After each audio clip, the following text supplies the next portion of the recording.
Shall we go? You really think you have a chance against us, Mr. Cowboy? Hey, motherfucker. What do you like to do? Oh, I don't know. Play chess. Screw. Well, let's play chess. They give off to Jonathan Taylor. Jump cutting his way close to the goal line. He's in there. Touchdown. I-N-D-Y. Jonathan Taylor. Wheeler finds Quan from the logo. Here's Halliburton into the front court. Mishandled it, but gets a shot. Hits it. Hits it. John, I have never been better to be on the air with you here in Indianapolis, a place where so many of my dreams have come true. The Ride with JMV on 93.5 and 107.5. The Fan. Hey, welcome in. Pacers, a loser last night, 131 to 122. Makeshift lineup, I should say makeshift lineup with a lot of guys sitting last night, NBA trade deadline. Here's what's interesting. The Nico Harrison rule prevails right now, which is having a massive effect across the NBA landscape. That is the rule to make sure the Lakers remain high-level relevant at all costs. Meaning, here's one of the best guys in the NBA. Give us your broke-ass piece of dude, and we'll make that trade. And now Anthony Davis, an essential part of that a year ago, is now shipped to the Wizards. And here's what's interesting about this. The Wizards, have you noticed it? The aroma is in the air with the Wizards. Do you smell it? Do you know what you're smelling? It is the Colts. That's Andre Johnson and Frank Gore. They're trying to cobble a little something together right now with something that, in all likelihood, I think we all understand is not going to happen. Now, we'll say this. They do have some younger talent. But Anthony Davis will play how many games? 1 game to every 10 he misses. And then during that 1 game, he'll develop a new ailment. I know that it's tough when you're always injured, but the fact remains you can't be always injured. What do they say? Your best ability is your availability. He is never available. There's always somebody that believes that they know what's best. And they go out and do a little something with what? Trae Young and Anthony Davis. Get a young core group there. They do have. And I will say this. You're giving that market a little something to chew on NBA-wise for the first time in stinking forever. And the last time anybody cared too much about them, Kevin Greavy was playing. Was Kevin Greavy a part of that deal? Jeff Malone. I did used to love watching Jeff Malone. Oh, the older Gus Williams, too, the late, great Gus Williams. But that is the latest deal as of this afternoon. Still nothing regarding the Pacers. But I tell you what, James is in the other room, and if I just happen to miss it, James is going to be right on top of it. Jed McCain going from the Sixers to the Thunder. The Thunder have just the endless supply of first-round picks and selections to do dibbling and dabbling with basically whatever they want to do. And you know this to be true. Whatever happens, things are going to work out well for them.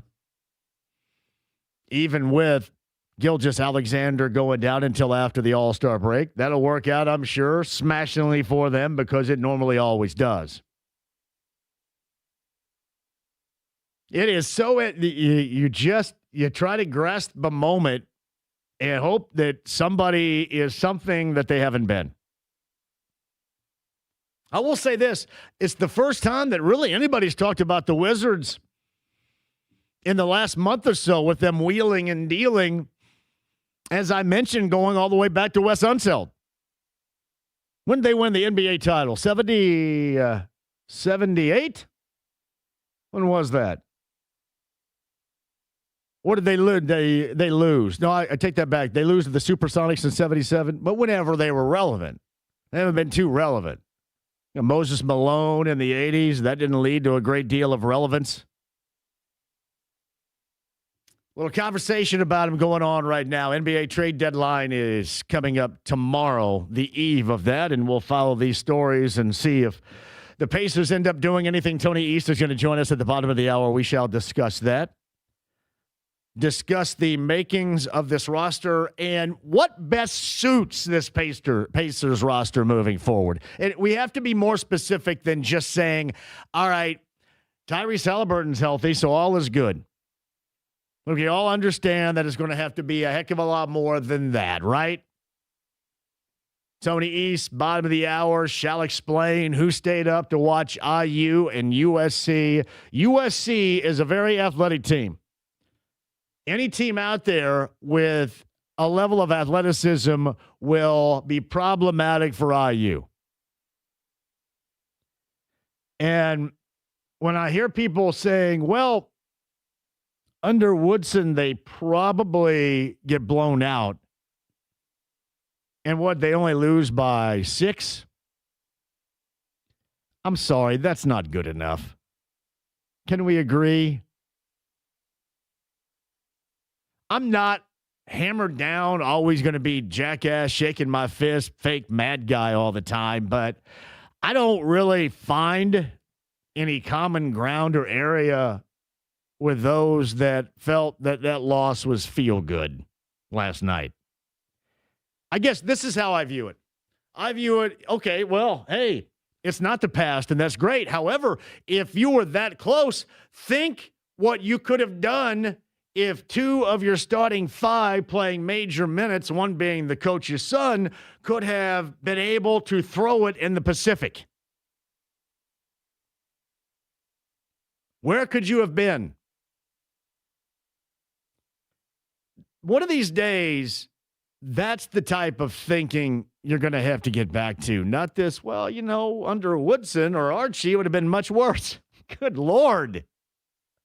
Where are we putting that bar? I also do understand this. I understand that you have to quickly put together pieces of this puzzle. Like Lee Adams, who's a big listener to the show, good dude. We were going back and forth a little bit earlier because I just had mentioned why only 6 minutes of clock for Trent Sisley. Has he been that bad? The freshman, highly touted freshman,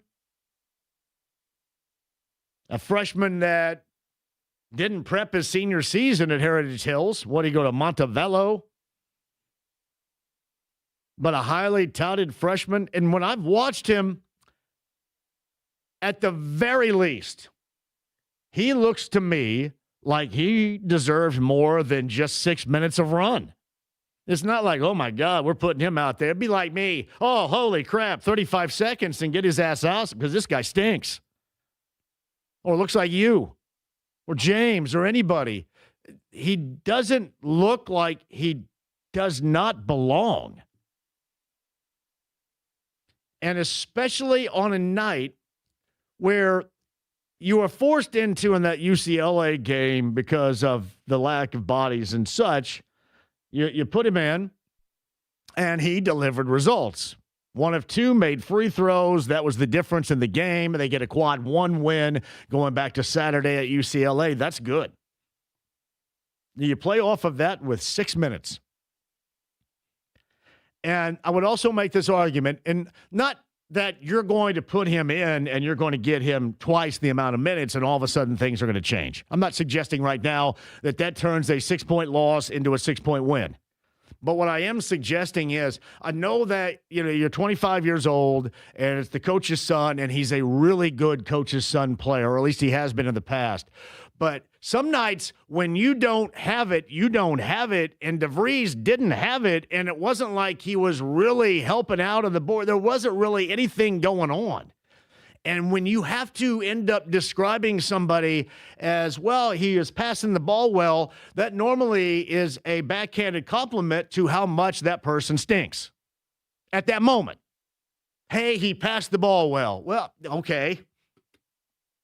Compared to what? Seriously. That's not the reason why he's out there. He is out there to be a volume shooter, which I think he was 1 of 9. He was a volume shooter. He was not a volume maker. Therein lies the issue. And we have talked about this with IU, in particular with heavily athletic teams.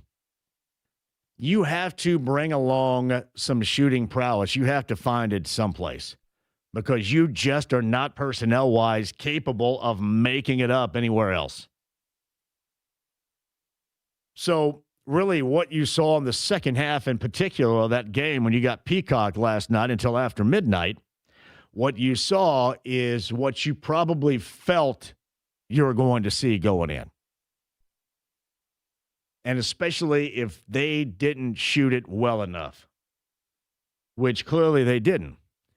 But getting back to my point regarding the freshman from Santa Claus is I don't know.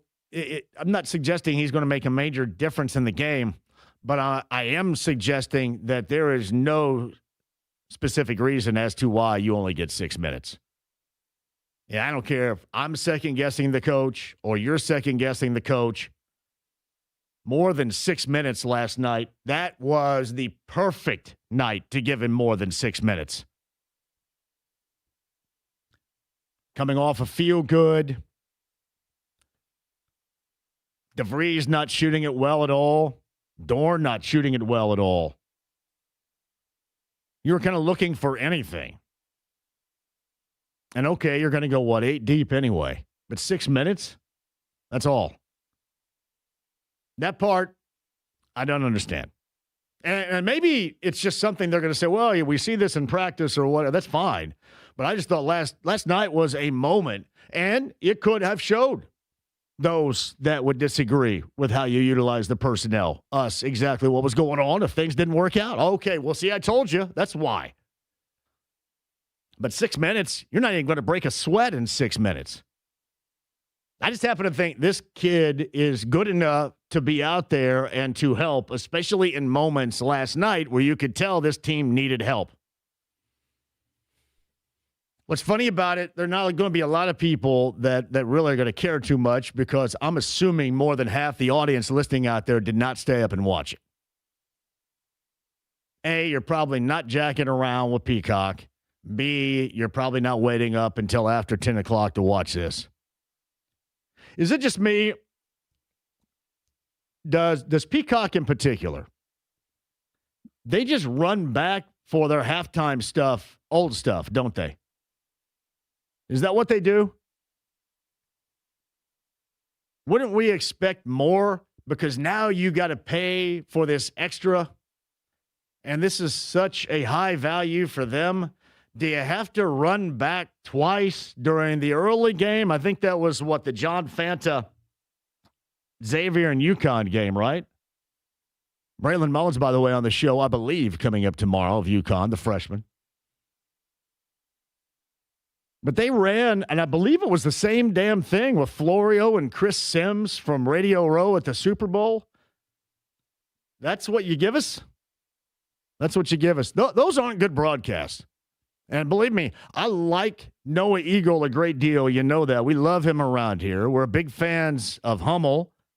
And it's not so much the breakdown that I'm talking about here, but the presentation. You're going to make everybody migrate to the Peacock at 10 o'clock on a Tuesday night, and then you kind of half-ass it a little bit. I can understand at halftime, maybe you hit the sack going, well, wait a minute, I want to see this Mike Florio thing again. Does it just happen on my TV or does it happen on everybody's? This streaming thing can twist me up in a knot. Just out of curiosity. I have expected the streaming services to have a much better presentation with their delving into sports than what we have witnessed. I think we can adequately state that across the board that that's problematic. And I think you guys understand when you're being half-assed and when you're not. You're going to say, well, it's a halftime show. Who really cares? I'm going to go to the bathroom anyway. I just don't think you run back the same thing like that. Can you have a little bit of breakdown? Can you have an analyst here, an analyst there? You got 5,000 of them, for God's sake. That is just a thought. Just a thought on the Hoosiers. Just a thought on the broadcast last night. And, yeah, simply put, that wasn't a feel-good. You still lose by 6 in a season where now it is overwhelmingly expected, no matter how you put together this team, you make it. You make it to the NCAA tournament, especially in how heavy/watered down the major conference influence is going to be at the tail end with those final teams. You cannot be on the outside looking in at this. Especially if you're going to try to tell me that, yeah, well, it's better than the Woodson era. And you still lose. My thoughts on that. NBA trade deadline, again, is coming up tomorrow. We got Bobby Marks on the show coming up on Friday of ESPN. We'll break down that. We'll see if the Pacers end up doing anything, and I mean anything whatsoever. Back-to-back losses to the Rockets and the Jazz. So the entertaining loss crowd probably absolutely loves that. We'll see if the Pacers try to track down a big.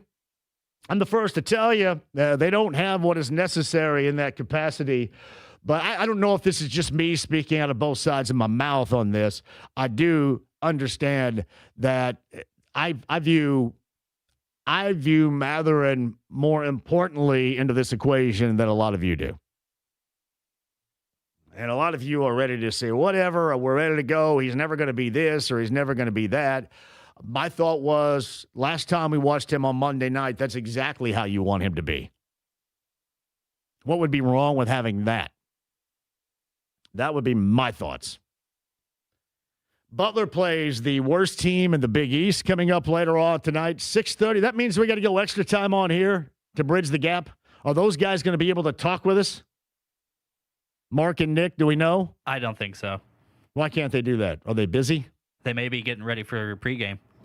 Providence does, overwhelmingly suck. That may take a long time to get that into full detail. Woo!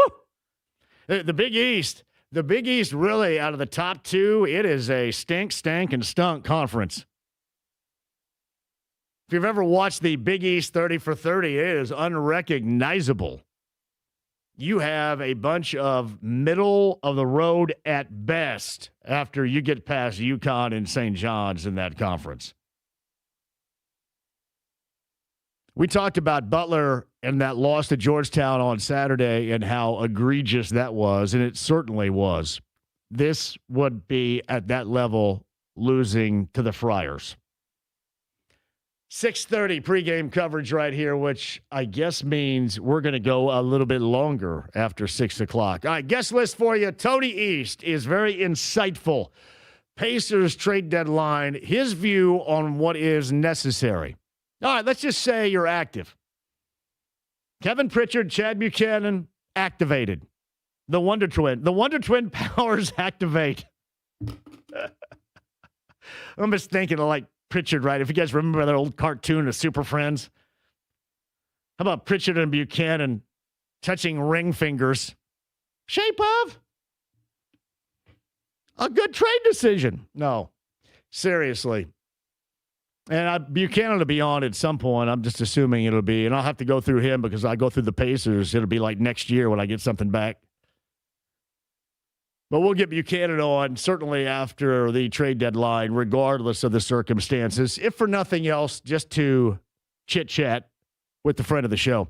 But Tony East will break down what he thinks is necessary and what might be their choice of action coming up here if they do decide to go someplace with this before the trade deadline. Tony East coming up at the bottom of the hour.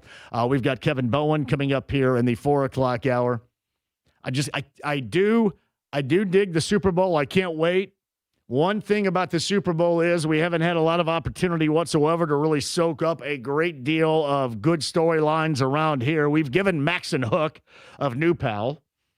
He has evidently told people around him that he will come on the show after the Super Bowl. I would probably have done it this week, but who am I? I don't know anything. I've only done this for 25 years, James. What the hell do I know? Jesus. But I understand in preparation. It's weird. rarely have you had a significant rooting interest. You probably don't feel that you do unless you're just a deeply rooted Patriots hater.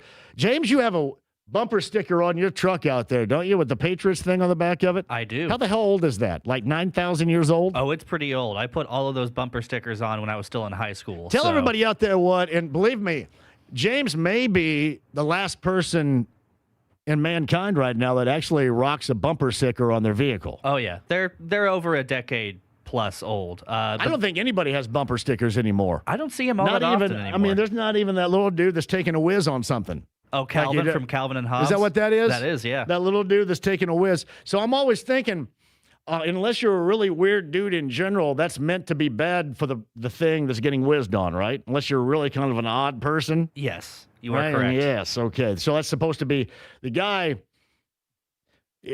I can look at it both ways because Calvin's not really rocking a great deal right there, and he's like flashing that in front of the world, and then you got the person that's getting whizzed on. So it seems like really a bad-on-bad situation right there. To be fair, Calvin is like 10 years old or somewhere younger is he than really? that. Yeah, he's a young kid. I had no idea. Calvin and Hobbes is about a young boy in his imaginary You sound tiger like you friend. have a Calvin and Hobbes. You got a whizzing on somebody bumper I do sticker? Not. I just really like Calvin and Hobbes. I grew up reading it. Do you have a big set of testes hanging from your trailer hitch? What are they? Truck nuts is what they're called? Truck nuts. You got truck nuts I do hanging not from have your truck trailer nuts, hitch? no. Okay.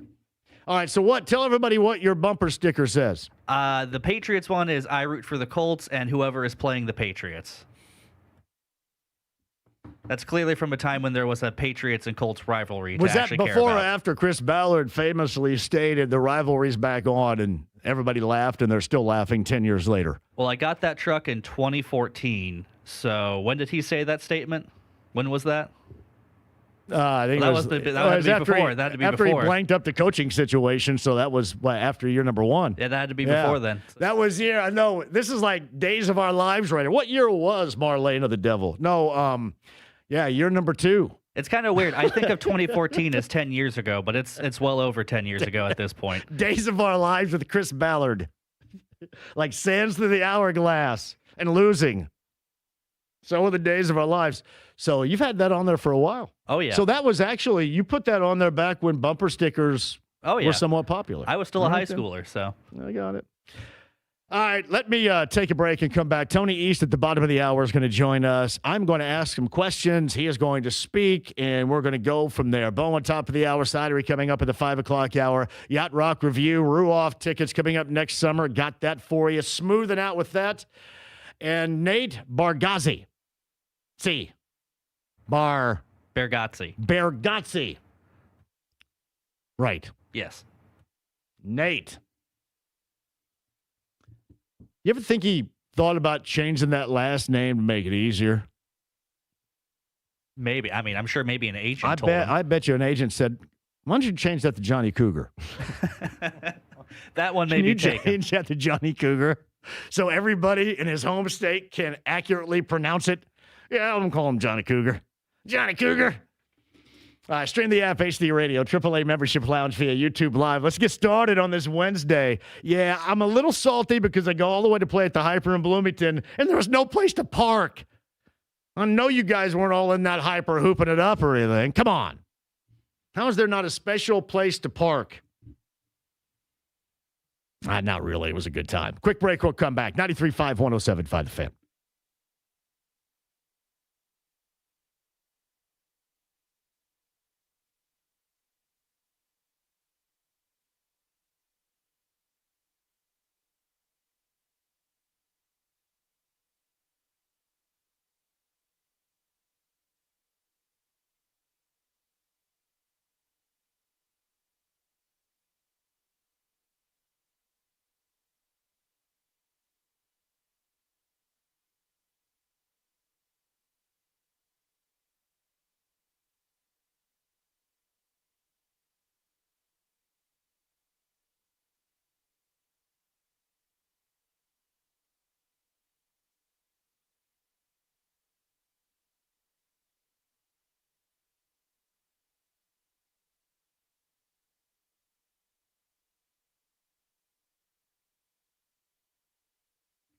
Hey, John here for Daisy Brand Dips. Big game ready you are this weekend. You're the host with the most, right? You make sure you have everything, and everything certainly top level, elite level, party-wise. As the host, that means you have Daisy Brand Dips on your table for that big football game, for any party experience you're having. Daisy French Onion Dip, Daisy Ranch Dip.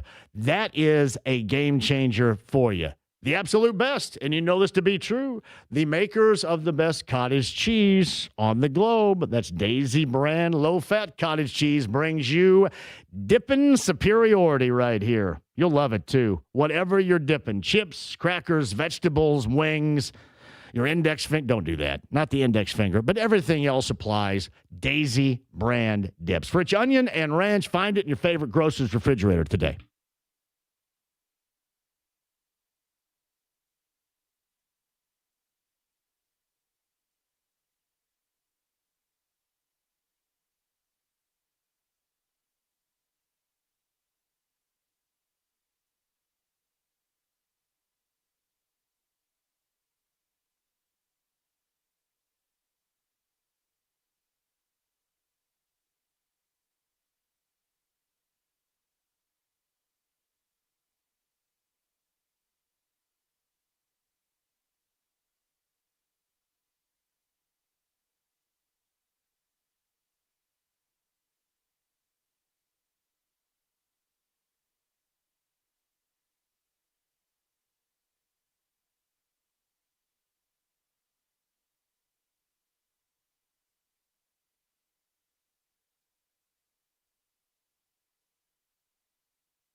The Ride with JMV. Can you fly this plane and land it? Surely you can't be serious. I am serious.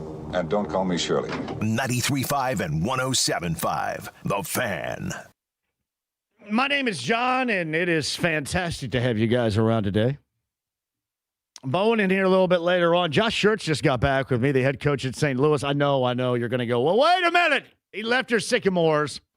My chafing of the rear, my butthurtedness ended long ago with that. I do want to cover a good college basketball story, and the Billikens are that. Not since what former Billiken have we talked this much about St. Louis Billiken basketball? Was it Larry Hughes? I believe it was. So we'll see if we can't get Josh on Friday's show. I think Braylon Mullins is coming on tomorrow. You mentioned Bobby Marks is going to join us coming up on Friday as well. Seems like we're going to be in studio for the rest of the week, which, while I love this new studio, it is fantastic. I don't always need to be in here, and that part stinks. So if you need a live show, especially if you're a bar, let's do it. I think I'm tweaking a little bit right here. It's been too long. Andy Moore, Automotive Group Hotline. He covers the Pacers, does it at an elite level. And if there's anybody that knows anything about tweaking, especially this time of year with the trade deadline coming down tomorrow, it is Tony East who joins us now. Tweaking out loud is Tony. How are you, buddy? I'm good. Are you implying that former St. Louis Billiken Jordan Goodwin should be Pacers bound this week? Is that the lead in? Oh, look at you, man. You're digging. How long did it take you to come up with that? Was that relatively quickly in your brain? I knew him. I knew Larry Hughes. I can't think of Willie Reed was there, right? I think that's all I can get. I think, was Larry Hughes related to Tatum? Who is he related to in St. Louis? Great question. I don't actually know if I know that. If they're related, I did not know that until you just said. Let me tell you this. I found this out to be good radio, Tony. It's really good radio when you just say it. Even if it's not true, it sounds good, and it sounds like an interesting story. We started the rumor. There we go. Start with the rumors. All right, so I want to start with your opinion, your voice right here. What do you think the Pacers need to accomplish prior to the trade deadline?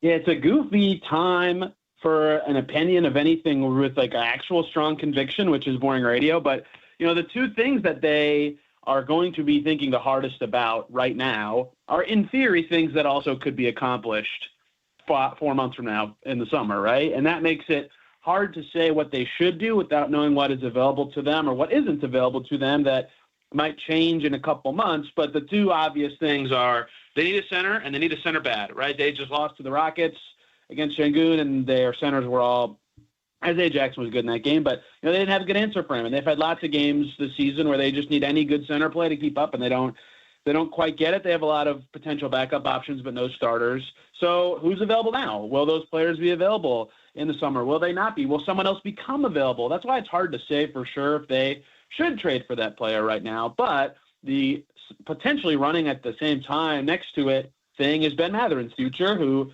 look, it's the Pacers, and they've always thought ahead with expiring contracts. They traded away Buddy Hield on his expiring deal in a season that they were good. They made the conference finals that year. They mentioned that things would have been different for Miles Turner the year before that had he not signed an extension, right? And you just saw what happens when Miles Turner leaves in free agency on an expiring deal.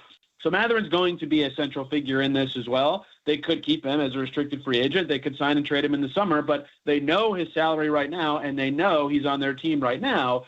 And that means it's easier to trade him now than it is in the summer, which makes things, very tricky to know the perfect timing to decide what they should do and when to do it. But I think if the right offer is there for a center, they should do it now because they know what's on the table for them.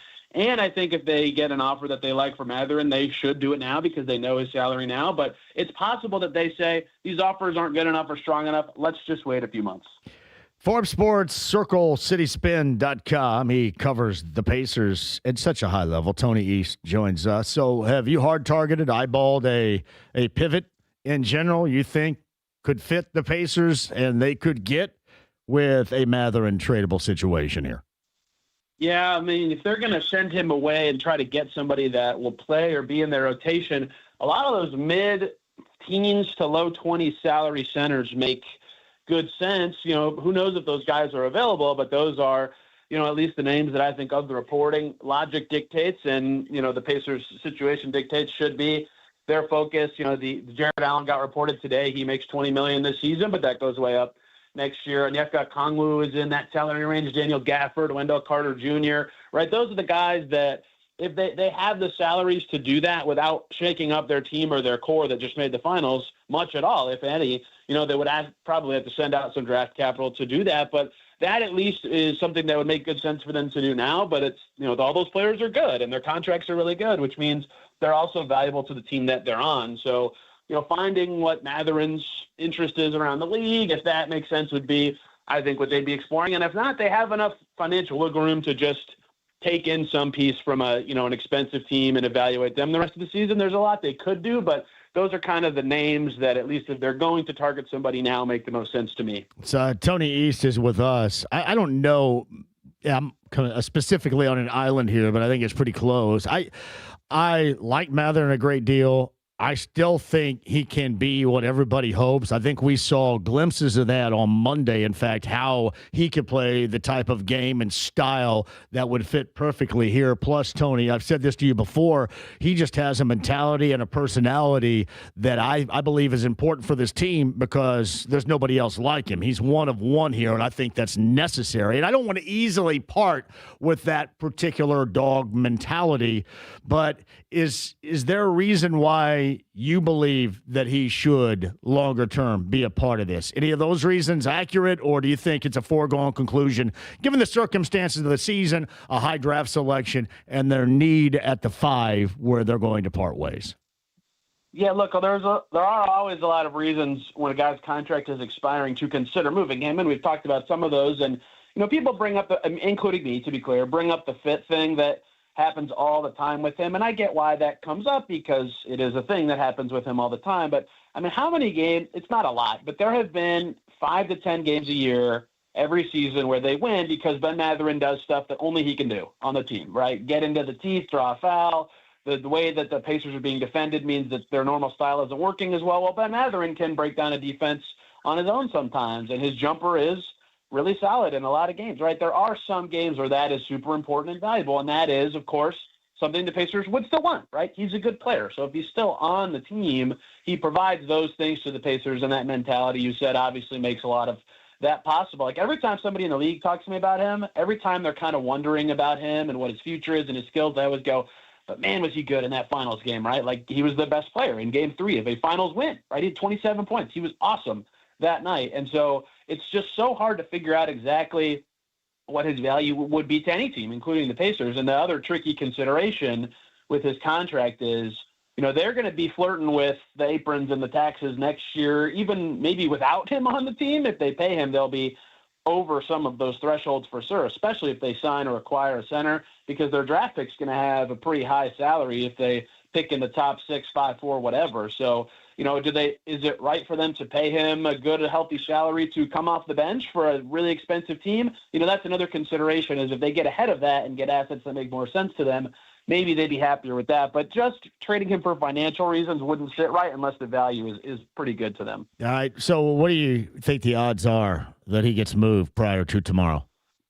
It depends on what they feel like they're getting, right? Because that's kind of what I tried to cash everything with at this time of year, which is really, again, boring radio. But, if they don't get a good offer, because in the summer they can make them a restricted free agent. Sure, it's not easy to sign and trade a player. Their value is probably going to be lower if you're doing that, but that is possible. It's not like it's just over the transaction cycle for Ben Matherin with the Pacers, and they always, again, could keep him or negotiate at that time.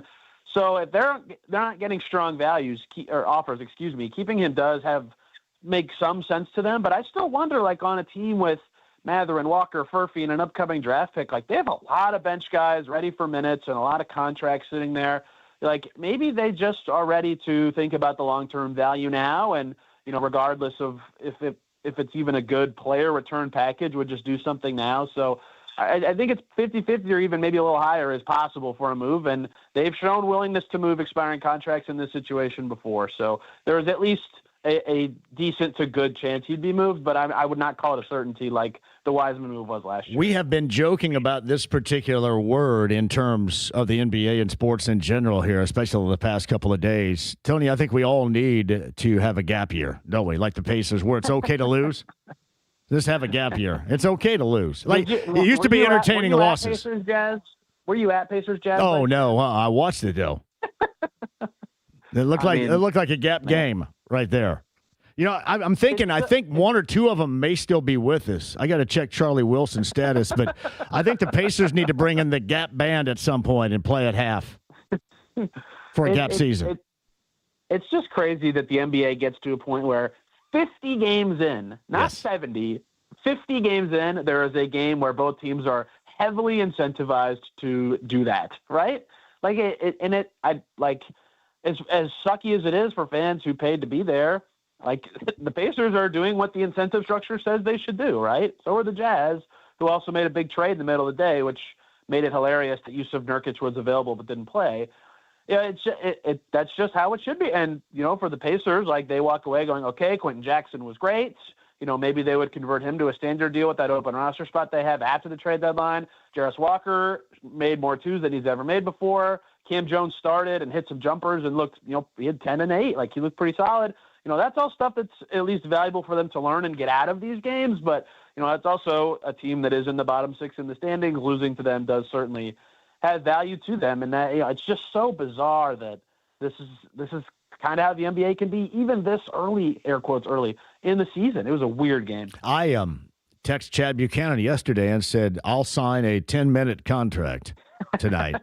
Have a uni laid out. I got my shoes in the car. I'm ready to rock right here. I mean, how bad could it have been? Seriously. I mean, Isaiah Collier played all 48 minutes. Yes. For the Jazz, they did not have another guard available on their team because they traded Walter Clayton for Jaren Jackson during the day. Like, that was the best they could do, and they won the game. He played pretty well, but like, it's just bizarre how that went. And, you know, I always wonder when all these young guys are playing at the same time. Don't get me wrong. I just said good things about Quentin Jackson, Jarris Walker, and Cam Jones, but you know, how often are those going to be the rotations or situations those guys are playing in? Like, are they actually getting a lot of evaluation out of this? Or is it just those guys played very well in a role that's well above their normal means for one game? You just never know, because a lot of those same guys stunk when they did the same thing in Detroit like 3 weeks ago. Hey, Tony, one of these days you need to pen an article that it is called What Happens When You Make Noise at the Trade Deadline and everybody talks about your team, but you know that those deals aren't going to work. That's the Washington Wizards. You're making deals, but you know it has no chance in hell of working. We need to make comparisons and have an article regarding that. To me, I kind of viewed it like the Colts when they got Andre Johnson, although we thought maybe it could work, but the outcome, I think, is going to be very similar to what you're going to see with the group that they're putting together, even though they do have a younger core in Washington. This veteran stuff is not going to work. I think that it's very easy to say that they got pretty good. They didn't have to trade away very much to get Trae Young or Anthony Davis, right? That's a good thing. You'll be happy to have good players in your team. One of my maybe my opinion doesn't matter at all, obviously, but you know, one of my big opinions on team building in the NBA is you should not be trying this 2 timeline stuff where you have some players who are good and ready to win right now, and some players who are really young and you're ready to win in however many years. The Mavericks, who had Anthony Davis, said, no, we don't want to do that. We'd rather be on Cooper Flagg's young timeline, and they traded him away.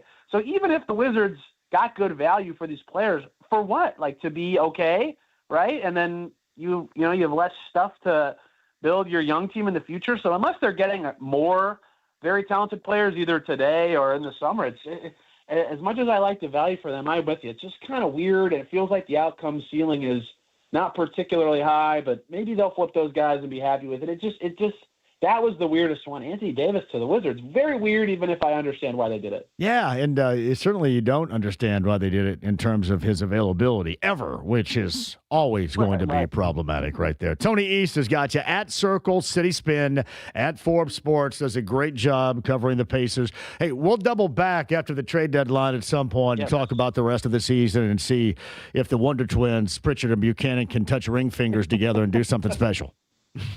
That's been their thing, man. They are good traders. They are very good traders. You got it, pal. I appreciate you. Yeah, take care, guys. Tony East of the Andy Moore Automotive Group hotline. Pritchard and Buchanan. Wonder Twin powers activate. James, we're going to have some sound of the Wonder Twins coming up here. Quick break. We'll come back. Bowen, top of the hour. Sidery still to come. Sit tight. 93.5, 107.5 The Fan.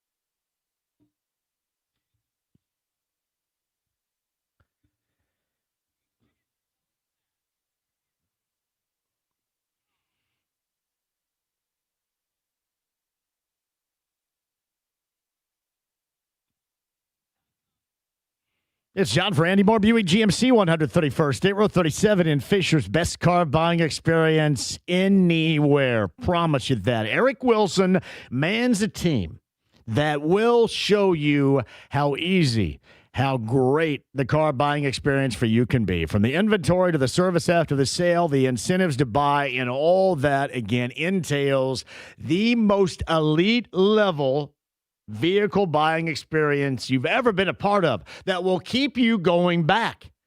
That's what they want to do because they earned your business at Andy Moore Buick GMC. Tell my friend Eric Wilson I sent you today. 131st State Road 37 in Fishers.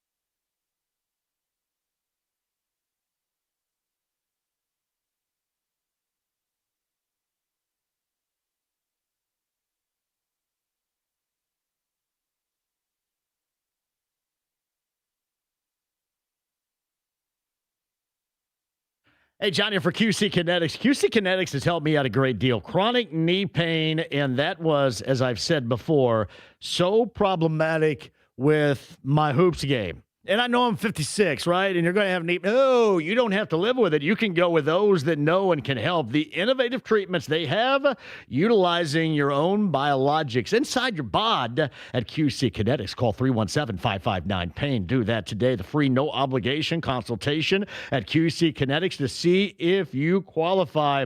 All the techniques and the procedures, the therapies, they include PRP and stem cells. For me, it absolutely works. So if you want to rid yourself of any chronic pain that you have right now, give my friends at QC Kinetics a call. No lengthy recovery, no harmful medications. QC Kinetics work for me. It can work for you as well. Incredible success rates, by the way, if you're looking at QC Kinetics too. Call QC Kinetics. 2 locations, Greenwood, 1 in Carmel, 317-559-PAIN. Tell them I sent you. You may get a little something out of that. 317-559-PAIN today.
The Ride with JMV. Now you listen here. He's not the Messiah. He's a very naughty boy. Now go away. 93.5 and 107.5. The Fan. Wonder Twin powers, activate! Form of a seagull. Shape of an ice gondola. Come on, Gleek. Let's go.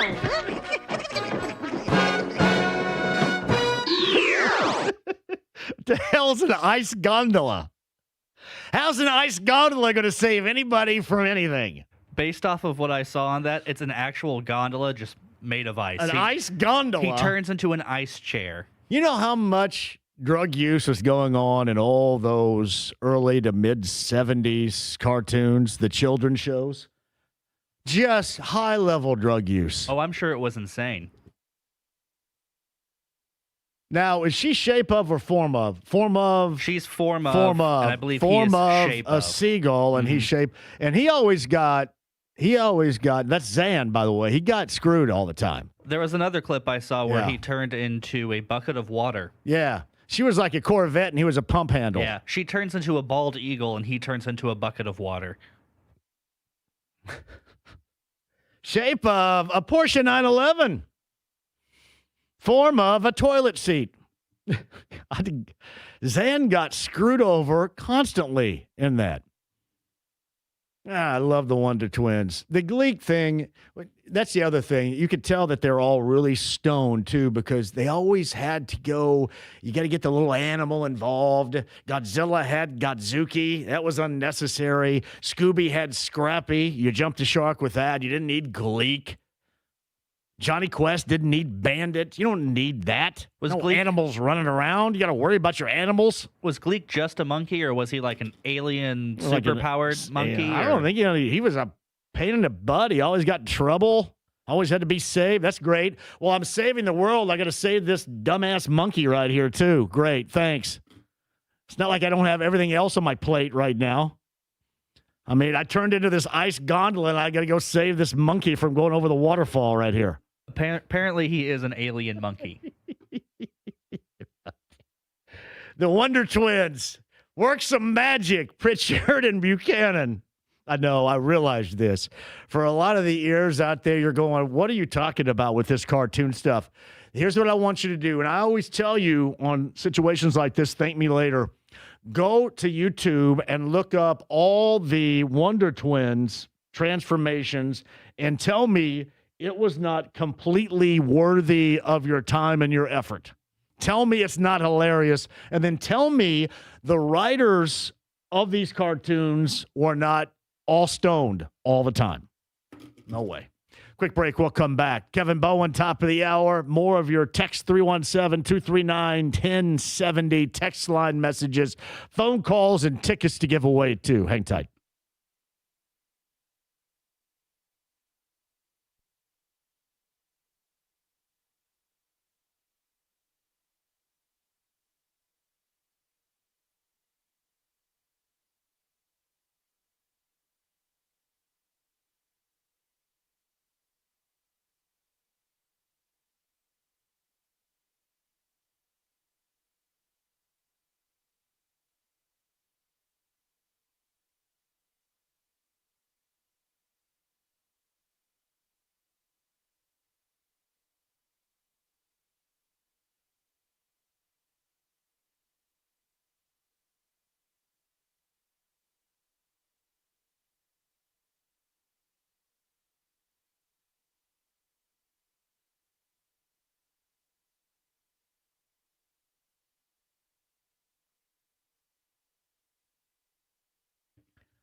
Hey, John here for WeGrowHairAndy.com, 317-522-2995. Your real growing hair, a phone call away. I want you to have that option. Looking and feeling better if you want your real growing hair. It is a reality, not a pipe dream, and certainly not a myth, and there's nothing fake about it. Your real growing hair. Call Darren Andrews today, 317-522-2995 or WeGrowHairAndy.com.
The Ride with JMV. Here's Johnny.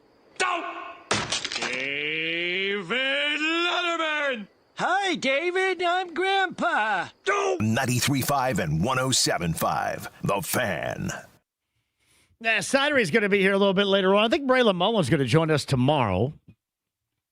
UConn rolled all over Xavier. Man, if there is something that smells out there, that would be most of the Big East, with the exception of UConn and St. John's. By the way, Butler and Providence later on tonight. There's a great lead in. 6:30, your coverage begins right here later on tonight with Mark and Nick on the Fan. But that conference is no good, to say the least.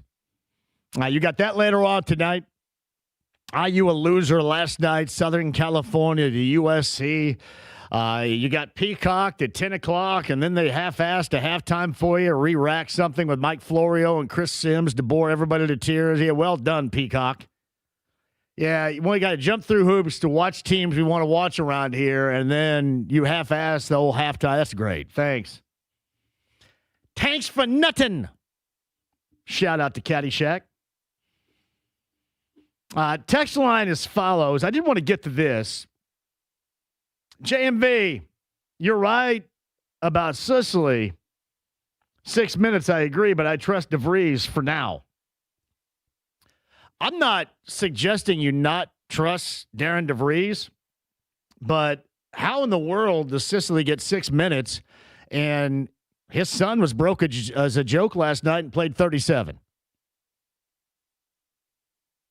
Do you just not believe in this kid? Do you not want this kid with you next year? Was he not what he thought you were going to be, or what? 6 minutes? You play 8 dudes and he gets 6 minutes. And 2 of your guys last night could not throw it in the Pacific. And then the one that your son hasn't been able to do really much of anything offensively for a while. Believe me, I like them. I think he can coach. And I've been a fan of his son, especially in his days of Drake, even when he was handing an L to my Sycamores. But last night, he needed to log more bench time than he did court clock. 37, that's absurd.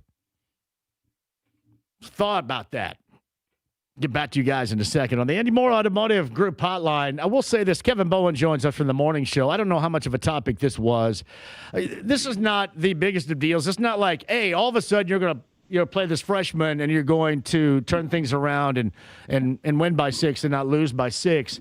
But I have been wondering exactly what Sicily isn't doing in practice to deserve getting 0 playing time, basically, as he's received here. Yeah, like you said, obviously Tucker DeVries has struggled big time shooting it. I understand there's probably a reputation that opens some things up elsewhere. Honestly, and I know they don't play the same position, the dude who was terrible last night was Bailey. I mean, that dude, when anything around the rim, there's a better than 30% chance it's getting blocked. There's obviously a reason why Sam Alexis is taking a starting job. Well, good bounce passes going through his hands bugs me the most.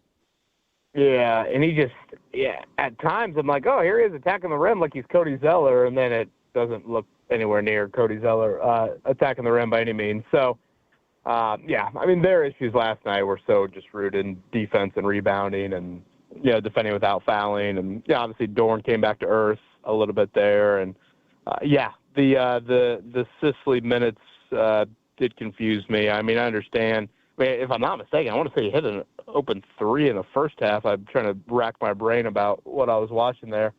Bailey's been really poor. I just think in general they lack a little bit of, maybe a lot of depth in the front court there, which, again, in college basketball, I think Sicily could probably play some small ball 4 for you, or even a small ball 5 if the other team is lacking as much post presence as USC.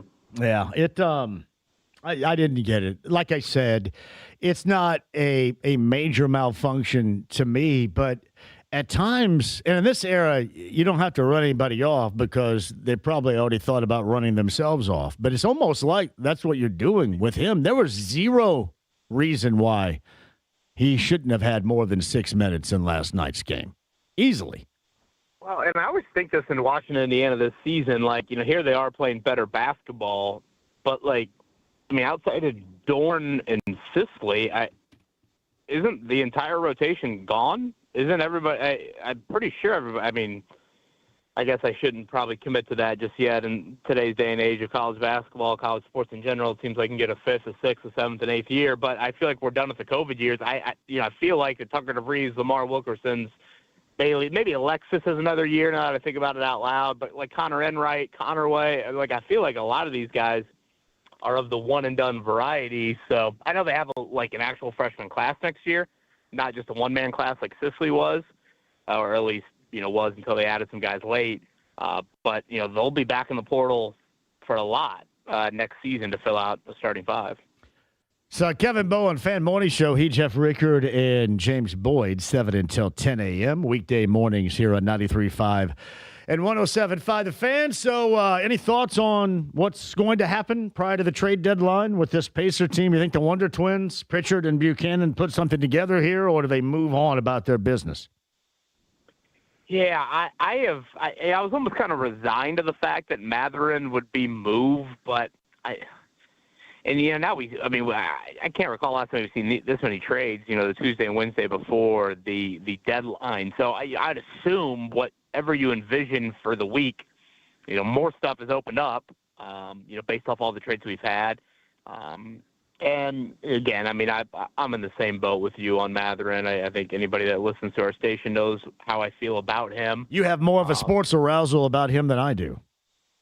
Correct. Yeah. That's a really descriptive way to put it. So I'm very descriptive, Kev. Honestly, I feel like Monday was kind of a funny game to watch, it being the final game before the deadline. I don't count last night as a game. But Monday, it was quite apparent that Benedict Matherin is very good at basketball, and they have a massive need at center. Which, if you walked away with nothing else besides the game on Monday, that's how you could sum it up. Şengün looked like Wilt, and Matherin, honestly, not only did he score, but, he did probably some of the other stuff that, the Pacers have longed for from him. So, that's kind of funny as you look at the deadline now, and that'll be the final game, how you react to both of those things, your biggest need and the kid. I say kid because I think we have to remind ourselves he's still only 23 years old. And, how many Pacers, period, have looked like this at the age of 23? They're not many that would fall into that category, and I still think he's got, areas of growth that can be there, and he's already, very good in some areas for you here. So, I'm obviously super intrigued by what they're going to do because, I can't ignore center by any means, and I don't think the 50-game season that we've watched unfold makes you feel any better about any of the centers they've tried to trot out there. But at the same time, I think Matherin's a really, really unique player, uniquely wired. Yep. I think at times we treat that as a negative. Yep. No, he needs to fit us. And it's like, well, let's not necessarily say that has to happen here. I think sometimes a little bit of a different taste could be good. That is 100% accurate. Plus, he's a unique personality, which is essential, in my belief, for this team.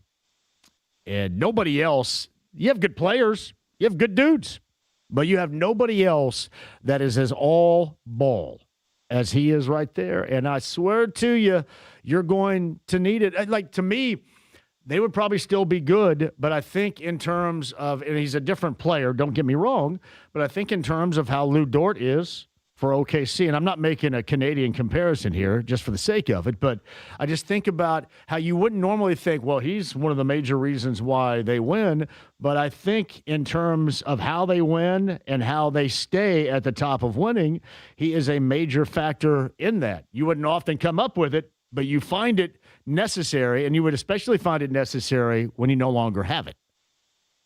Yeah, and let's just go back to the playoffs. And there was obviously some volatility to him in the postseason, but we're talking about his first ever home game in the NBA Finals. He scores the most points, like the youngest player to come off the bench and score 25 in an NBA Finals game. Again, that to me is nothing to lose sight at. And, I also go back to Game 7 of, when Halliburton is carried off the floor, and, it's the just the ultimate sports shockwave in a championship Game 7 moment. Mathurin had yet to even shut in the game.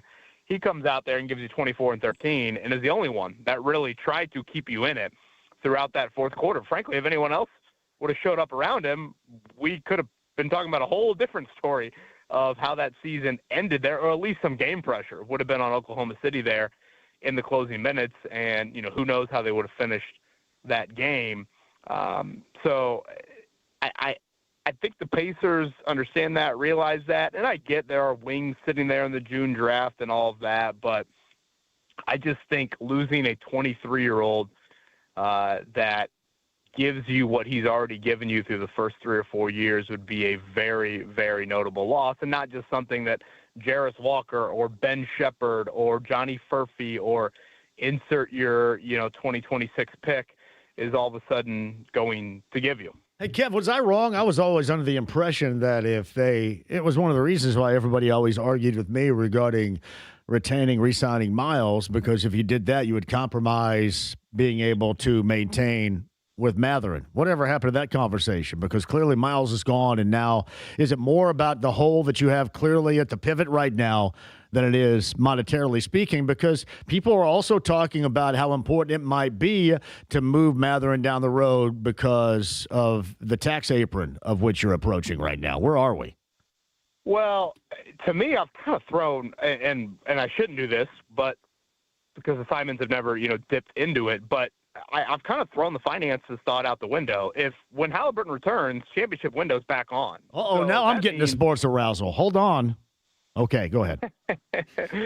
So that means, as I toss a blue pill in your drink here, that means like you are into the aprons. You are doing something. Maybe you're not in all of it, but you're at least in the first apron. So, you're not that far away from it right now. Tony East could probably, correct me on it from a cap nerd standpoint, but they obviously debated it last year. That was the big debate with Miles. So I honestly haven't paid too much attention to it. I almost view the Mathurin question more of probably two things. Again, I can listen to how do you go about acquiring a center. Okay, I can understand that. And then the other one would be, is the Mathurin camp, is he content with the 6-man role? Now, a lot of people say, hey, he hasn't earned the right to demand those things. Well, I think there are a few other NBA teams that would probably say, hey, man, here's the same amount of money, and we'll let you dominate the ball a little bit more. Is that attractive to him at all? Now, granted, he is a restricted free agent, so the Pacers would have that right of refusal there. But, yeah, as far as, the finances and, do you have enough money? Again, to your point, you let Turner walk, and it's not like you went out and paid a center or anything. And I am just under the impression that at some point very, very soon, maybe as early as this offseason, you need to, or you will be, into probably that first apron. I get, and now we're going back to the apron things, I get when you get a little bit more to the luxury tax, there are some penalties that can restrict you, but to me it just seems like with Halliburton coming back, you're going to inevitably make a move that's going to push you there. Might as well do it with a 23-year-old core piece that, it looks very much like a guy that has a promising future. It's Kevin Bowen Fan Morning Show, 7 until 10 a.m. Both he and Jeff Rickard and James Boyd, 7 until 10 a.m., Monday through Friday here on 93.5 and 107.5. The Fan, and Kev is on the Andy Moore Automotive Group hotline. Is there an ideal pivot out there that you think that can be obtainable, that obviously is a high need for this Pacer team moving forward? Yeah, you hear the names of Gafford and Carter Jr. and the kid from USC plays for the Hawks, Kwangwu or whatever. All of that I understand. Halliburton is such a lifter offensively, and I fully understand spacing the floor is key. I'm probably, and maybe the Şengün thing is so fresh in my mind. They just got so whipped the other night. Hell, they couldn't even block. Isaiah Jackson couldn't block out Jayshawn Tate and trying to, seal that or try to get your offense a chance there late. To me, it starts with defense and rebounding because I just think Halliburton can help you out so much on the other end of the floor that you need the self-helper defensively. You need more of that person that's their skill set, because that's not Halliburton's game by any means. So that's probably where I would start. And the thing, too, about center, we talked about this on the morning show the other day. if you look at the top 10, 15 centers in the league, and again, it's not just purely scoring. If you look at those guys, it's not like all of them were top 10 draft picks by any means. I mean, yes, you have your Karl Anthony Towns, and obviously Wembanyama is a freak. But, a lot of these guys, Şengün, for example, I mean, it's not like you find them necessarily,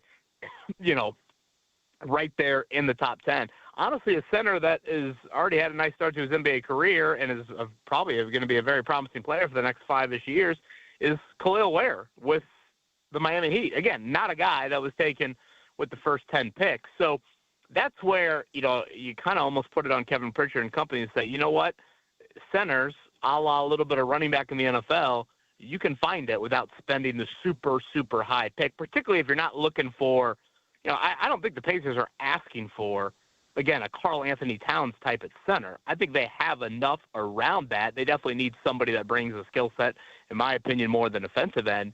But, are there other avenues that you can explore while keeping Mathurin? That would be kind of the challenge that I think you would have for Kevin Pritchard and company.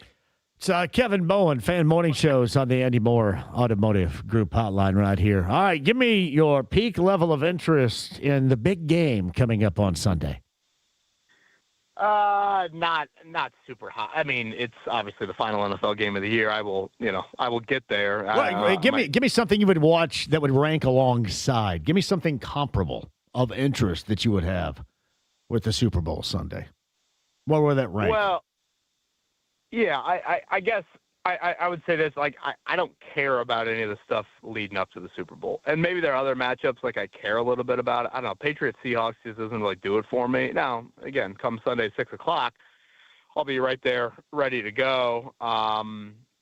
So, yeah, that's probably where I would put it. Honestly, I'm glad we've got this NBA trade deadline thing to talk about a little bit more. We've had the, Hall of Fame drama we've chatted about. But, outside of that, it's been relatively quiet from a sports sense. So if Matty Bowen approached you and said, let's go see whatever this Ariana Grande Wicked thing is, the sequel, or you sit home and watch the Super Bowl, what would you rather do? We do love Wicked. We certainly love the Wicked soundtrack. Defying Gravity is an incredible, incredible song there. But no, I mean, I Super Bowl over Wicked? Yeah. Okay. Yeah. Wicked will always be there. I mean, after Sunday, John, we don't have it. We don't have our football again until late August. I do think New England's going to make this much more of a game than people say. I mean, I think Jeff and James are both Jeff certainly is in the Seahawks are going to roll camp. I'm not in that boat. I think too much is being made of the games New England has played to get to the Super Bowl. It's I mean, they played some pretty horrific weather against Houston and against Denver there. So I don't know. Maybe I should pay attention more to the Drake May shoulder thing, but I don't trust Darnold enough to say the Seahawks are going to roll. I think the reason why they're there is Vrabel, and Vrabel's going to be there, and his shoulder's fine. Thus, I think they'll be able to grind it out in a typical Vrabel fashion. It's funny, you watch this New England team, and there are some similarities, and I'm not suggesting that Tannehill and May are comparable here, but there are similarities in how he won while at Tennessee and how he has now advanced to the Super Bowl with this New England team in a fashion that is kind of a grinded-out style, which he's very accustomed to doing. Yeah, and I think there's a little bit, I don't know if we're going to see it Sunday afternoon or Sunday evening, but there's more there to Drake May than comparing him to Ryan Tannehill. And I know you're not necessarily doing that, but this is a Patriots offense that at times this year, it's been Drake May's right arm that has, been, I mean, there's a reason why he's probably going to be the runner-up to MVP tomorrow night, I think is that award show there. And honestly, the whole Vrabel thing, I just think back to how idiotic Tennessee is. And I've thought about 2018 when the Colts actually interviewed Vrabel. I mean, this was before the Josh McDaniels saga. I mean, it was that cycle. But, Tennessee hired him after they had won a road playoff game that year with Mike Mularkey. It's kind of wild thinking back to that coaching search. And we remember it so much from McDaniels turning into Frank Reich. But, I mean, the Colts interviewed Dan Campbell that second time around. They interviewed Mike Vrabel in the initial wave. And, when we talk about culture and we talk about, what that organization has been since, I think a last name of Vrabel or certainly Campbell would have changed some ways that we've seen since then. Would you rather watch a golf tournament where Justin Rose wins at Torrey Pines by shooting 35 under par, or the Super Bowl Sunday night? Certainly the Super Bowl. Did you really watch Justin Rose? I'm just guessing, but I flew by it. He was like 23. I thought, what is he playing, like putt for the fun of it here, or what's he doing? Watching Justin Rose play golf, I feel like it's similar to watching you shoot the basketball. I feel like both of you have similar mechanics. I love seeing the video that you've had on social media here the last couple of days of you shooting at the golf outing. You know, they're calling the shot, buddy. Was. Calling the shot right there too. Yeah. So I felt pretty good about it. Hey, by the way, speaking of hoop, I drove all the way to the Hyper this morning at 11:30, and I blank you not, could not find a spot to park in or around the Hyper. Memorial Union, all the lots are full, no spaces to be had. So I drove all the way down and then came back home. How about that? Oh, my God. What? No way. I did. Oh, just park that thing in front of the fountain. They'll be good. Oh, man, they would. They are toe happy down there, even more than this place right now. Very toe happy. You couldn't have parked in front of Ballantyne and come back up the hill. I went all the way down there and then came all the way back home. So I'm either going to have to play tonight or tomorrow now. You could have parked in Mike Wells' P1 spot there on Kirkwood. Okay, tell you what, Kev. I text Chad Buchanan yesterday and said, I can give you 10 minutes of clock if you need me tonight. I absolutely could have played in that game last night. Seriously. I would have felt okay playing in that game. Boy, and Isaiah Collier just points you out and says, will you bring him over here for a little switch situation? I mean, hell, with how the injury report was looking, I thought we'd get Howard Isley and Greg Ostertag in the game last night. Yeah, I'm sure that Shepard would probably want to switch with me or something. I'd be mad. Think those guys call out screens? Those guys, the guys I play with a lot don't call out screens, and I get pissed. I can't believe you drove all the way down there. I did. Did you stop by the Briscoe tennis court? I didn't, man. I did a couple of laps around the Hyper and was kind of waiting for it to loosen up a little bit, Kev, and it never did. And I thought, blanket, I'm just going to go back home. So I went back home. That was it. Yeah, either play tonight or tomorrow now. How about that? I got a sneaky parking spot down there that I try to rely on. We can talk off air about it. I don't want anybody taking it. So, buddy, I bet if you run into that issue again, I got you. I bet you between 1986 and 1994, I have. If you were to look up my last name down there, I bet you I have about 500 parking tickets somewhere. I'm just lucky that nobody around me has attended IU. I'd probably have to face the facts on that. Is there a point in time where those go away, or do they stay around until somebody you know or your account goes in, your last name goes in? Would I have to pay for those? Let's say, for example, if Laney goes to IU, would I have to pay for those? They'll be knocking on Blake's house one day, and they're going to say, hey, you have to pay your father. Shout out to my college roommate, one of them, Joe Worstler. He had a stack of the yellow envelopes of parking tickets. I mean, I swear it was higher than a stack of letters going to Santa. It was unbelievable how many he compiled in his time down in Bloomington. They always stuck it under my windshield, and I always picked them off my windshield wiper and threw them on the ground. Right next to my car every single time. Hey, by the way, too, in closing, our Super Bowl afternoon tradition, I take Blake and Laney down to Buffalo's and we get carry out and then come back home. That's our tradition. Ooh. Yeah. That is outstanding. Yeah. We'll do that coming up again on Sunday, too, right well, there. I hope you can find a parking spot when you're down there. I'll give Blake the keys so I can have about 5 beers while we wait. No, go, take him. All right, brother. Have fun tomorrow morning with those two dudes right there. Hey, did James tell you how I shot the lights out on Sunday, too? He informed you guys of that? He did.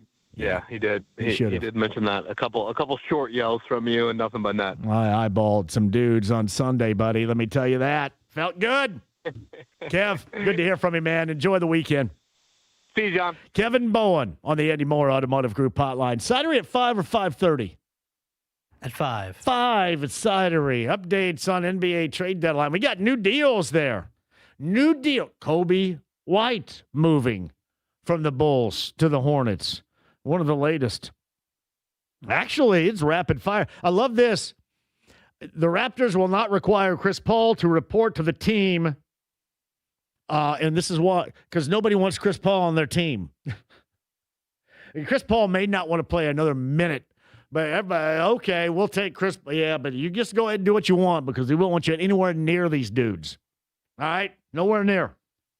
We'll get you updated on all that and more coming up, too. And Evan Sidery, top of the hour. More this week's going to be busy, too. Bobby Mark's going to join us. Josh Schertz, the head coach of St. Louis, later on this week, too, to close out. Closing strong leading into the weekend with 93.5 and 107.5 The Fan.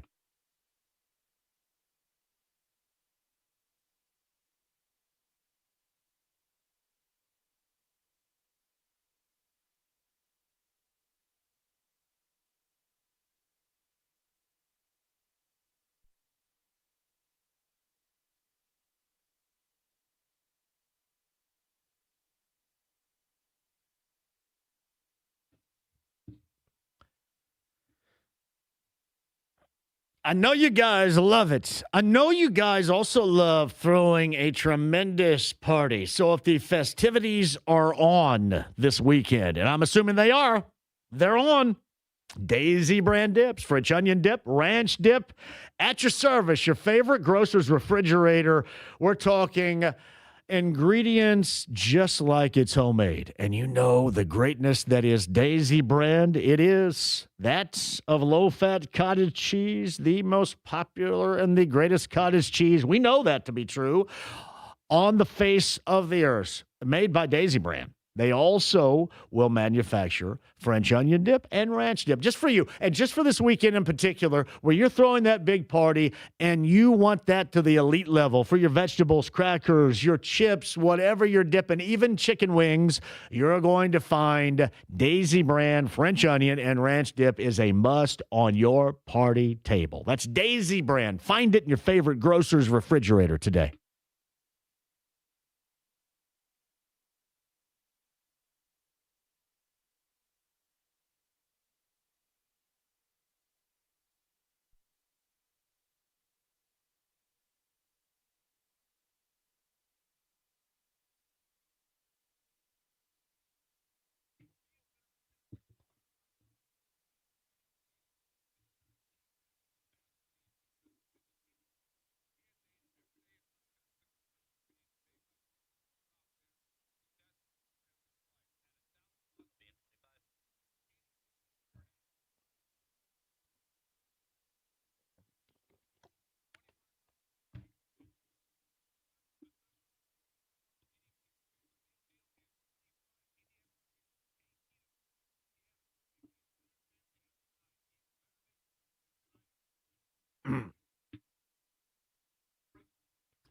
Hey, it's John here. If you're looking for the best deal on TRT, don't pay hundreds of dollars out of pocket for a franchise or settle for a one-size-fits-all dose from your doctor just because they take your insurance.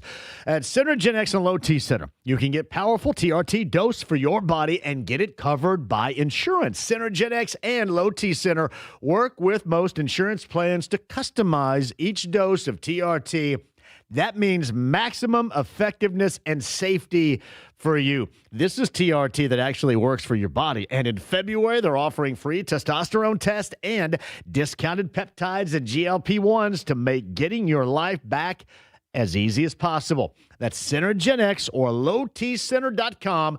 Book today. Now, snowstorm maybe stalled your New Year's resolution, right? So if you've been feeling exhausted or maybe you're, when it comes to sex drive, yeah, it doesn't have to be that way. Book a free testosterone test at Center Gen X and Low T Center today. lowtcenter.com or centergenx.com and book your free TRT appointment and tell them JMV sent you.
The Ride with JMV. I am the cream, yeah. The cream of the crop. And there is no one that does it better. 93.5 and 107.5. The Fan.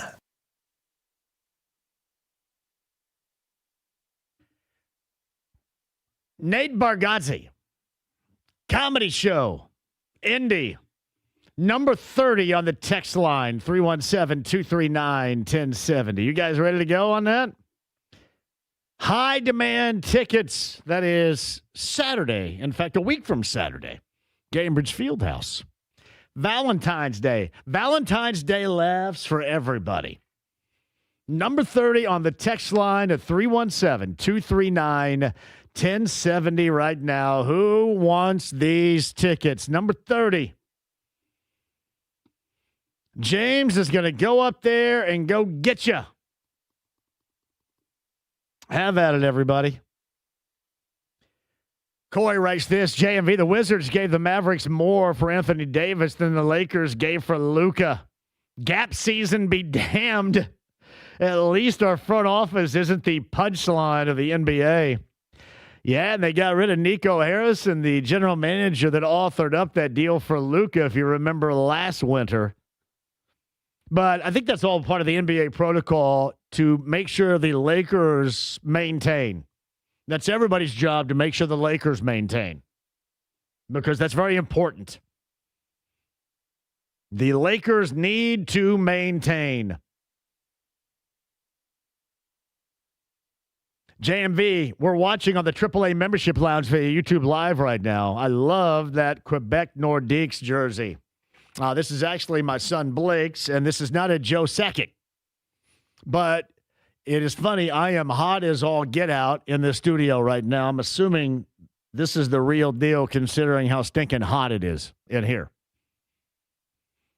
I know I sound like Nelly, but it is hot in here for sure. Yeah, Joe Sakic. I have somewhere a Joe Sakic in a Avalanche uniform. The Nordiques transformed into the Colorado Avalanche. And there was a point in time when it's funny, I collected all the starting lineup guys, especially the hockey guys, in the 1990s. And then I think when Blake was really young, for some reason I turned him loose and he decided to go ahead and open up all of them. Like a Wayne Gretzky. I had a Gretzky. It may be a Gretzky and a Tom Barrasso or something like that. It's those starting lineups that had the two figures in it. You had a guy shooting a shot, and then you had the goalie. And it was Gretzky and somebody. I think Blake cracked that thing open. Man, look at all these folks. I see a shout out to Brian in Lafayette. I see he's in right now. Bargatze tickets rule for you guys. You guys want to go? Got the overload working right now. That's classic.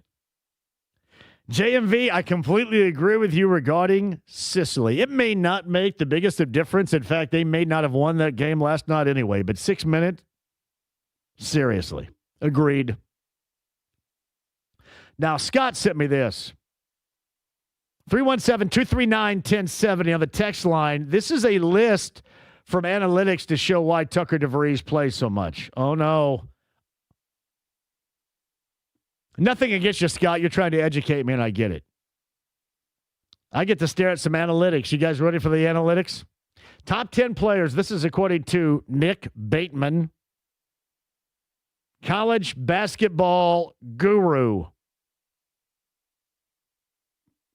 So we're now going down the right path with Nick Bateman, the college basketball guru. Top 10 players in college basketball based on how much worse their team plays when they're on the bench. Well, Tucker DeVries never on the bench. No wonder. You don't know. Seriously, is this made? This has to be made up. Who made this up? Scott, can you double back with me on the text line? Here's what's interesting. Tucker DeVries is number one. 719 minutes. He's played. Is this true? He's been off the floor 170 minutes. He's been on the floor 719 minutes. They are plus 41.7 when he's on the floor. Fletcher Lawyer is on this list as well. Fletcher Lawyer, the Boilermakers. He's on the floor 607 by far. Trying to see here. There's one player on the top 10. Let me go ahead and finish off the Lawyer stats here. We're geeking out like crazy. You guys like geeking out on this Wednesday? It's funny, though. These guys all look at that stuff. So 607 minutes, Lawyer has been on the floor for Matt Painter. He's been off 273. The Boilers are plus 29.7 when he is on. This is the best, though. One player in the top 10. And we'd have to look up minutes played in college basketball this season.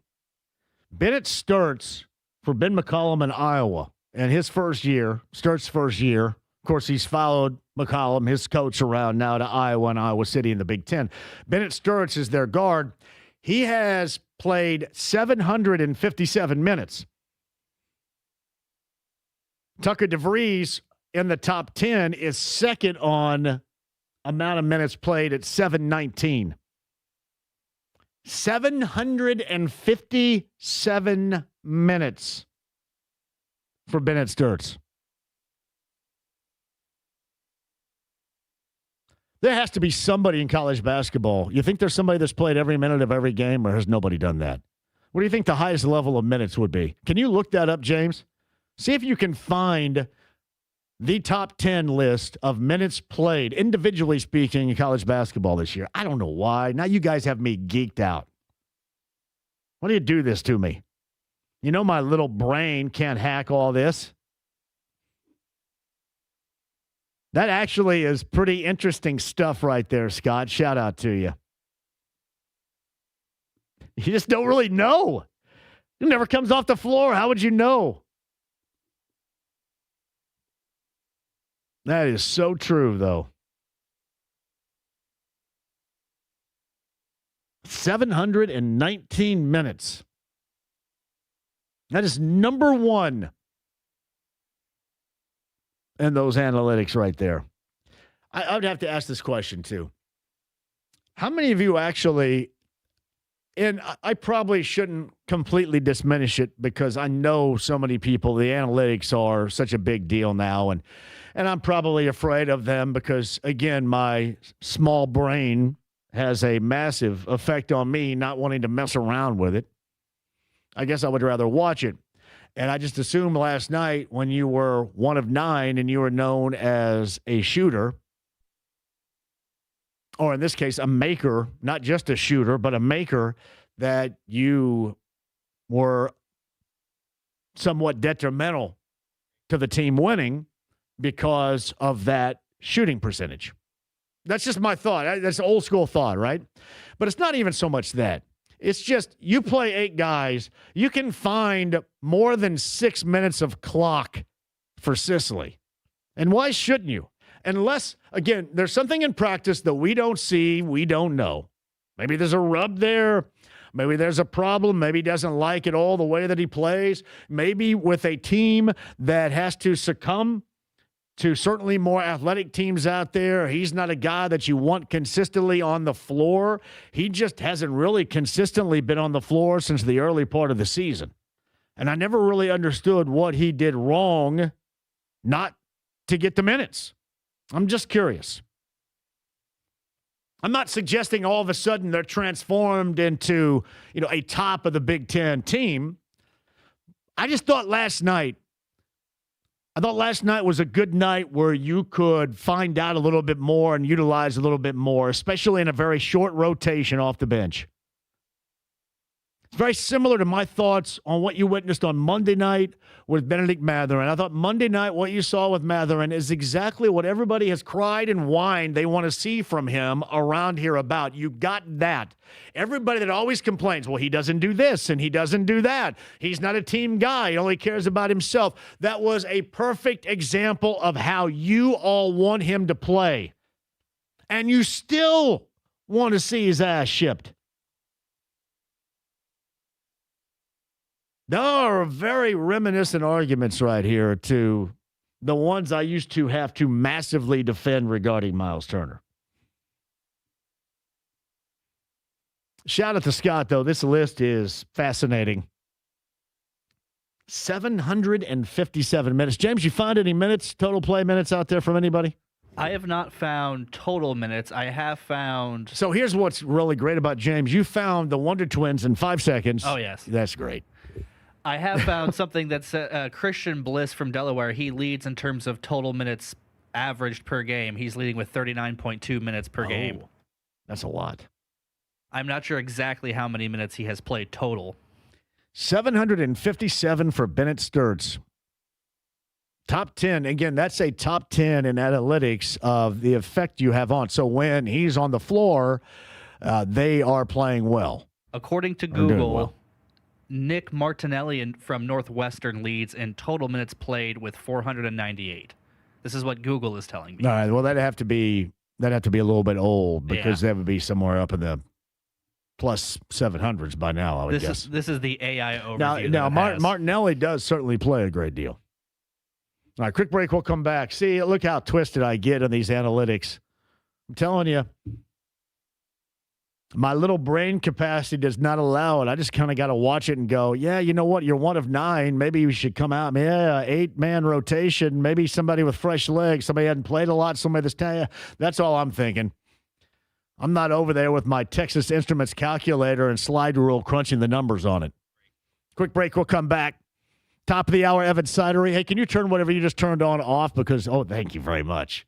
That was very awkward in my ears. Sidery, top of the hour, NBA trade deadline. Hey, your calls. I've got room for you at 239-1070. Yacht Rock Review tickets, too. I believe Braylon Mullen's going to be on the show tomorrow. Greenfield Central, Mr. Basketball. Freshman UConn. At least that's what I gather. Bobby Marks, and I'm going to work in St. Louis head coach Josh Schertz at the end of this week. I believe on Friday. I know they get LaSalle and St. Louis coming up on Saturday. We'll get Josh on the show coming up at the end of the week as well. I know you guys want me to get Dusty on. I'll get Dusty May on at some point. I just haven't thought about it yet. Hey, by the way, too, it's interesting to see the dynamic at work. Dusty May was the little engine that could, and everybody loved him, and now everybody's kind of turning on him a little bit. Just as I predicted. Quick break. Stream the app, HD Radio, AAA Membership Lounge via YouTube Live. Hopefully you're having a fantastic Wednesday with us. 93.5, 107.5 The Fan.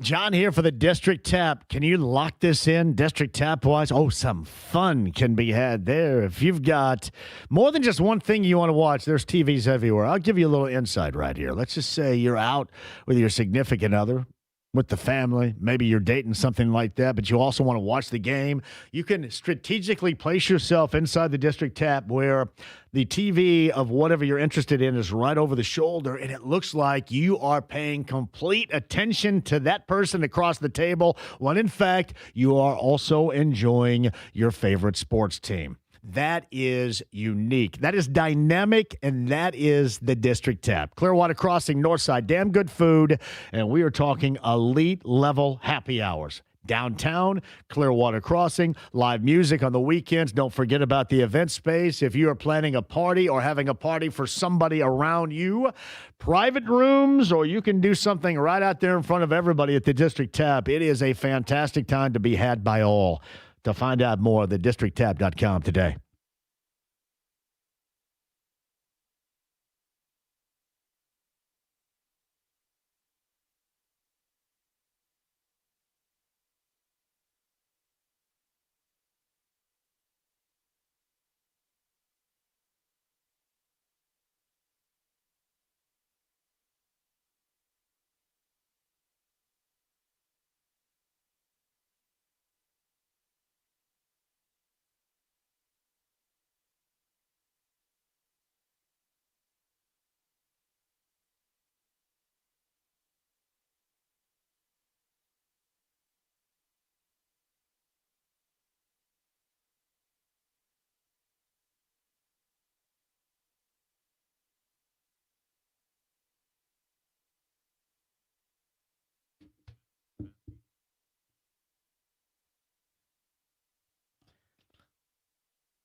This is John getting you some great savings this weekend. We're talking Big Red Liquors. It powers the JMV Takeover every Saturday night, 6 until midnight on B105.7. It is essential as a part of this show as well, and essential to your weekend upcoming celebration. Big game. Grab one thing on the way home. Find a big deal going on at Big Red Liquors. How about this? Big 16-ounce beer packs for watch parties with Bud Light, Coors Light, Miller Lite products. 18-packer right there. You're going to save big. How about the cold beer featuring Modelo 24-packs, $5 off. How about the low-calorie Modelo Oro that is also fantastic? Low-calorie Michelob Ultra 16-ounce 12-packs, $3 off. And one of everybody's favorite, Busch Light 12-packs. You're going to save big on that as well. For the NA options, Michelob Ultra Zero, 12-packs you'll save. Heineken, no alcohol, non-alcohol, in this case, 6-packs, you're going to save on that too. And you know this to be true, it is a part of our double shot power every Saturday night. High, noon, hard seltzer, 8-packs. Couple of bucks off for you, too, to get you set for the weekend. At Big Red Liquors, 100-plus locations. There's one near you. Find the savings and the location nearest you online right now. That's BigRedLiquors.com.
The Ride with JMV. Well, we're waiting. 93.5 and 107.5. The Fan.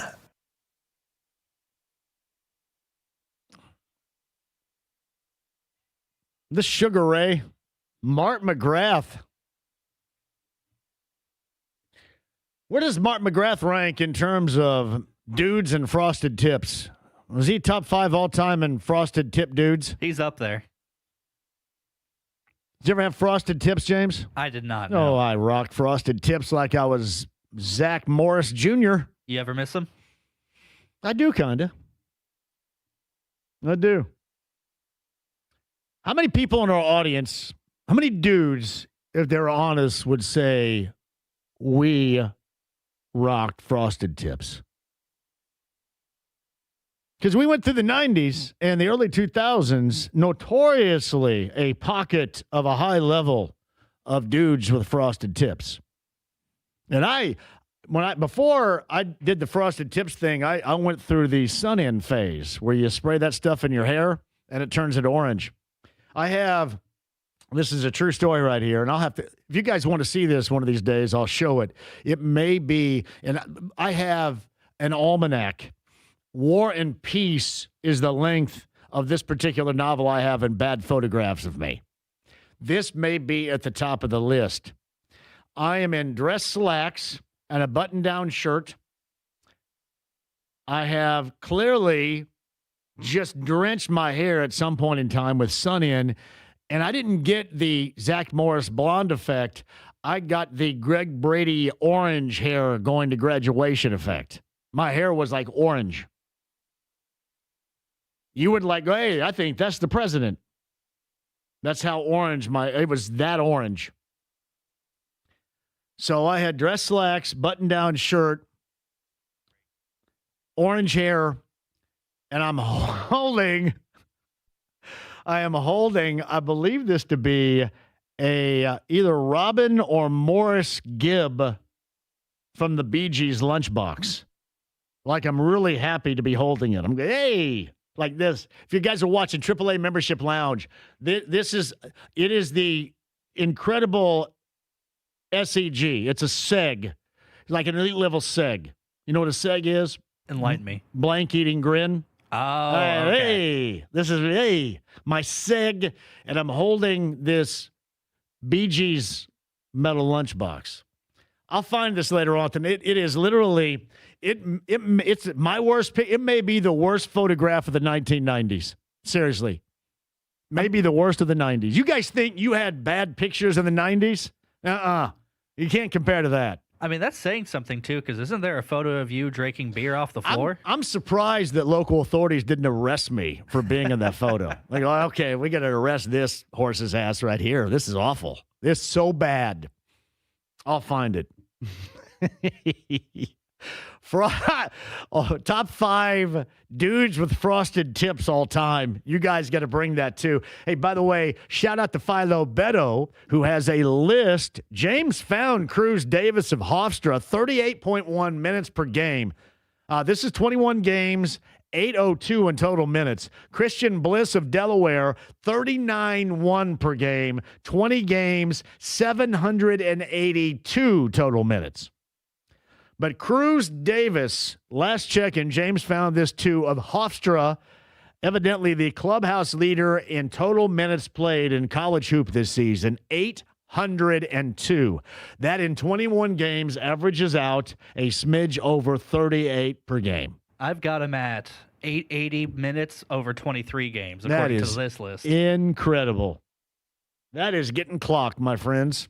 Sidery on the other side. Speaking of the clock, it is ticking on the NBA trade deadline, which is coming up tomorrow. Nothing new from the Pacers, but some stuff going on around the NBA. We'll have Evan on here and talk that up and give away Yacht Rock review tickets coming up next, too. 93.5, 107.5 The Fan.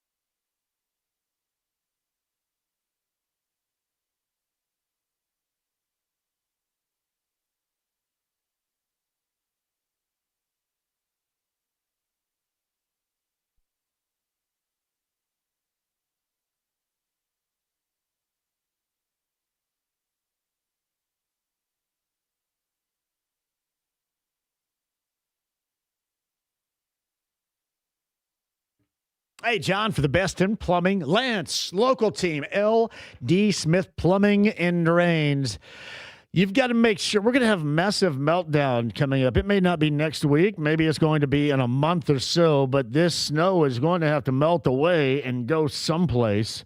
So when it does, you want to make sure that all your drains in and around your house and its foundation, they are clear, because if they are clogged, that is major issues. LD Smith Plumbing to the rescue, 317-927-7186 for your clogged drains. Plus, if there is a clogged drain and there's aftermath to it, for the process of making sure everything plumbing-wise is okay in and around your home, you have to go with the best in Central Indiana. The experts, Lance and LD Smith Plumbing and Drains. 317-927-7186 online. That's ldsmithplumbing.com.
The Ride with JMV. We're not going to fall for a banana in the tailpipe. You're not going to fall for the banana in the tailpipe? It should be more natural, brother. It should flow out like this. Look, man, I ain't falling for no banana in my tailpipe. 93.5 and 107.5. The Fan. Bobby Mark's going to join us coming up on Friday. Josh Schertz, I got to work out a time for that. I believe Josh is going to join us, the head coach at St. Louis, on Friday. I mentioned I didn't have Josh on a year ago in year one at St. Louis. I think I was too butthurt for a year. But now the chafing is over, and it's okay to have the one-loss Billikens head coach along with Goggles. Not Paisano. That would be Fred Flintstone from the Flintstones episode regarding the Indy 500. But Goggles, Robbie Goggles. Remember how all the rage he was this time 2 years ago? You could not go anywhere. He was fantastic. We were at the dugout. I remember that, James, doing a show at the dugout, and Avila was on with us. And he and Matthew Graves, who was the assistant coach, now the head coach at Indiana State at the time, they went to 8th and Crawford, where I had lived at Indiana State, and took a picture in front of it. That was awesome. I missed those days. And then I got to celebrate an NIT semi-first. I celebrated the fact I had no idea the NIT still did exist, and then I got really excited about it. And got to fall in love all over again with the runner-up Sycamores. That's 2 years ago. Wow. All right, Andy Moore Automotive Group Hotline. I'm not quite sure right now what Kevin Pritchard and Chad Buchanan might be doing. Nothing on the front for the Pacers as far as the trade deadline right now. I don't know if the rumor is maybe they're out seeing this. Is the sequel to Wicked opening? Or is everybody kind of watching that right now? I don't know what they're doing, but Evan Sidery can help sort us out with a bunch of moves going on the past couple of days in the NBA prior to the trade deadline. Nothing from the Pacers yet, but Evan Sidery is going to sort all that out and then some right now on the Andy Moore Automotive Group hotline. Hello, Evan. How are you? John, it's nice to catch up with you again. How you been? So we got Kevin and Chad. Are they watching the sequel to Wicked right now? Or are they paying attention to what's going on? What are they doing?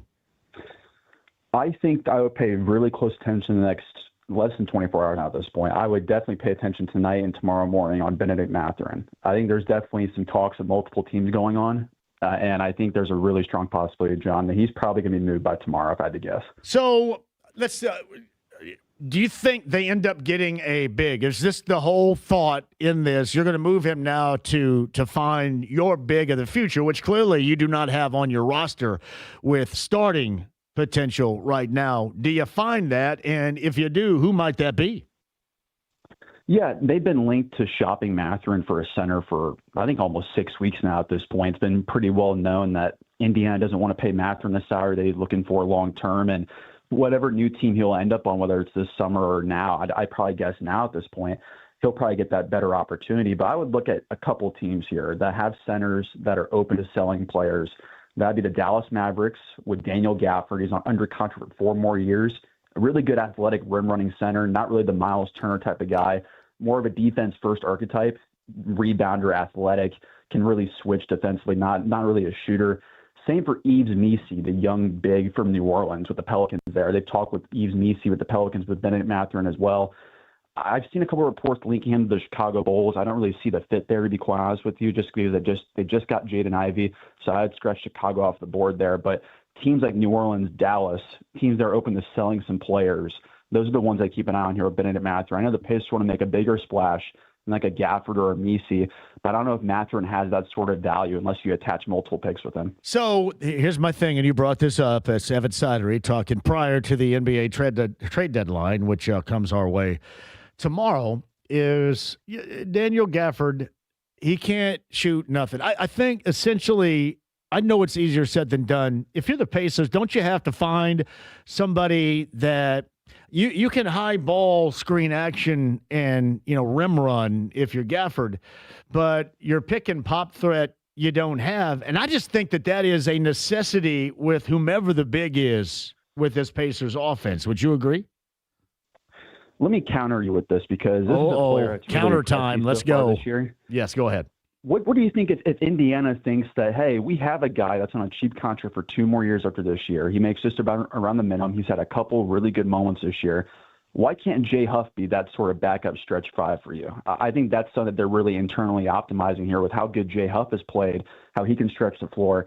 We can go and be a little bit different, get a Gafford type of archetype or an Yves Missi type of archetype that's more defense, rebounding, energy. And we have Jay Huff play as your stretch 5, 15, 20 minutes per game. Well, I think that's something to look out for there for sure. But I would definitely say that you're on the right path there. But I think they actually really like Jay Huff. Well, here's what I would say to that. If you really, really like Jay Huff, then you wouldn't really, really be on the search for somebody else right now, would you? Yeah. Especially somebody at that, because I consider this. I consider if they end up giving up on Benedict Mathurin, which I do not want them to do. I understand the situation, but I don't want them to do it. And I sure as hell don't want them to do it for something where you don't get essentially exactly what you need in return. You know what I mean? I don't want you to, Gafford is athletic. He's a big, he's a shot blocker. He can rebound. But if he is zero threat out front, that's how teams are going to play you. And that's what you had in Miles. Even when Miles was not any good, even when Miles couldn't shoot to save his life, like in the NBA Finals, you did notice that dude still had to come out. He still was challenging enough to where you had to respect what he has accomplished in the past with that jumper. They need somebody, to me, like that. I don't think in this case, you give up Benedict Mathurin and hope that you're going to have 2 to make 1 for your pivot. Yeah, totally fair there. And this is a name I've heard that's been floated out in trade talks recently just because they're simply trying to go all out for Giannis Antetokounmpo. The Minnesota Timberwolves, they've been shopping Jaden McDaniels, Julius Randle to get draft pick value for a potential Giannis trade. But what about a guy I think that's potentially on a similar tier as Miles Turner, and that's Naz Reid, who's that stretch 5 kind of guy. Maybe a Mathurin and picks kind of thing to Minnesota to help them get Giannis Antetokounmpo. It'd be kind of a weird situation, help Giannis go out of the Eastern Conference. So maybe you help Giannis go out to the West. Then you get a guy like Naz Reid, who I have heard is in trade talks with multiple teams. Don't know if Minnesota moves him, but that's kind of the guy you're talking about there, John. A stretch 5 athletic guy, younger. He's around 25, I believe. Under contract for 4 or 5 more years, too. So that might be the kind of guy you're talking about there. Yeah, it's Evan Sidery with us, kind enough to join us prior to the NBA trade deadline. I know you don't have a lot of time. We got about 10 more minutes or less to get with you as well. Are you concerned at all about the Pacers giving up on Mathurin in what he could end up doing and realizing on somebody else's team, or do you think we have seen what he is to this point in time, even with his youth as age-wise? I would agree with you saying that I wouldn't be the one selling, especially I think selling low at this point on Benedict Mathurin. But just with the way this coaching staff, I think values Benedict Mathurin most. And I think it's been 3.5 years at this point, John, trying to fit a square peg into a round hole of we want you to play a certain style of basketball. And I think he's slowly but surely getting it, but not to the point that they want him to, as far as team first, pass the ball. But I think you need a guy like Benedict Mathurin. We saw in the finals. I mean, he can go out and get you 20 points at a moment's notice. I think you need some of these kind of dog guys on your team. But I know he wants a lot of money, John. That's the big thing here. He wants $20 to $30 million a year in his next contract. I don't think the Pacers are kind of close to offering that. So that's the thing here is I think Mathurin's a 20-plus point per game scorer in the NBA. But I also think he fits the Pacers' identity, so to say, of, hey, run, team first, pass, look for others before your own shot. And that's definitely not Benedict Mathurin. Evan Sidery with us. What else has piqued your interest today? The deals that have been announced, done, and other things that may end up materializing over the course of the rest of the late afternoon, early evening. Yeah, I mean, going back to yesterday real quick, because this is one of the more stunning deals to me, was out of nowhere, the Perk Tudor product, Jaren Jackson Jr. gets traded to the Utah Jazz of all places for 3 first-round picks. That's a really intriguing team to me moving forward. Jaren Jackson Jr., Lauri Markkanen, Walker Kessler, too. That's a really good young team, in my opinion. And then Anthony Davis going to the Washington Wizards out of nowhere today, too. Who would have thought, John, at this deadline, you see the Wizards and the Jazz being 2 of the most active buyers in this marketplace, but that's just how it worked out. I think AD with Trae Young in Washington is really intriguing, especially if they get a top pick this year. That would be really, really intriguing to me if they can get Davis, Trae Young, and a top pick.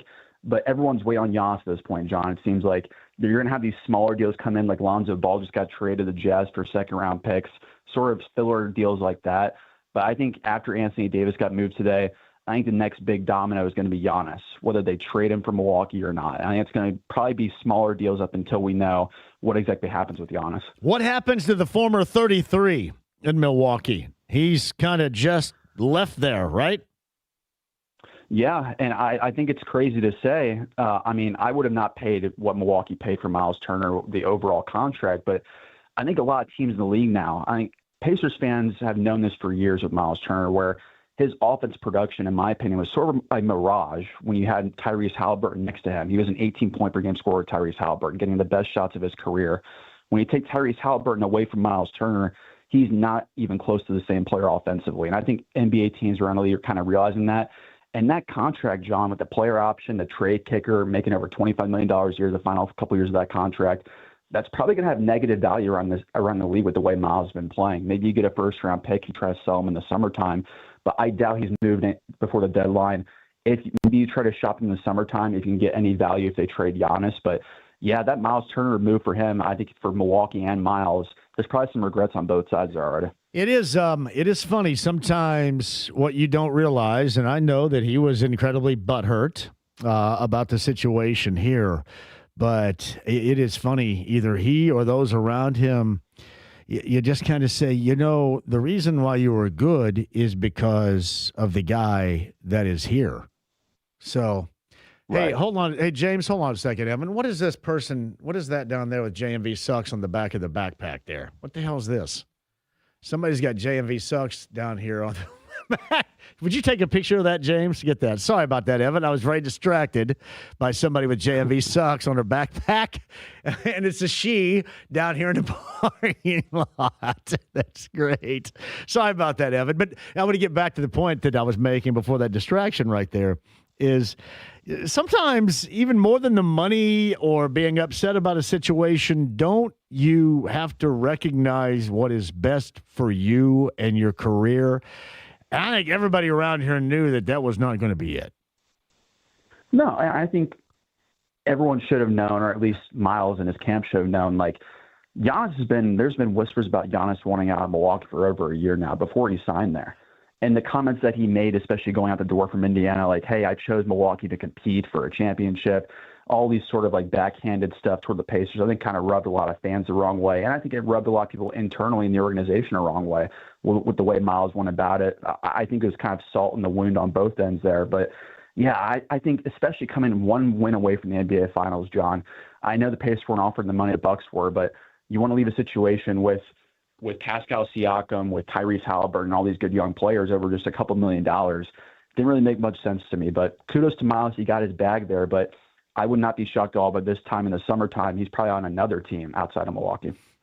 Yeah, you're probably right about that. And again, I'm glad myself, being the consummate defender of him around here over the years, that he's not here now, because without Halliburton, can you imagine the type of disaster and how people would be on him right now for his lack of production, knowing that it wouldn't happen because Halliburton's not playing this year. So I'm glad, as far as that went down, that he did move on. But you talk about something that has been, other than monetarily speaking, completely detrimental to his career. That's it. Yeah, exactly. I think it just goes to show you that the grass isn't always greener on the other side, even though the green, as in the money, so to say, might be better.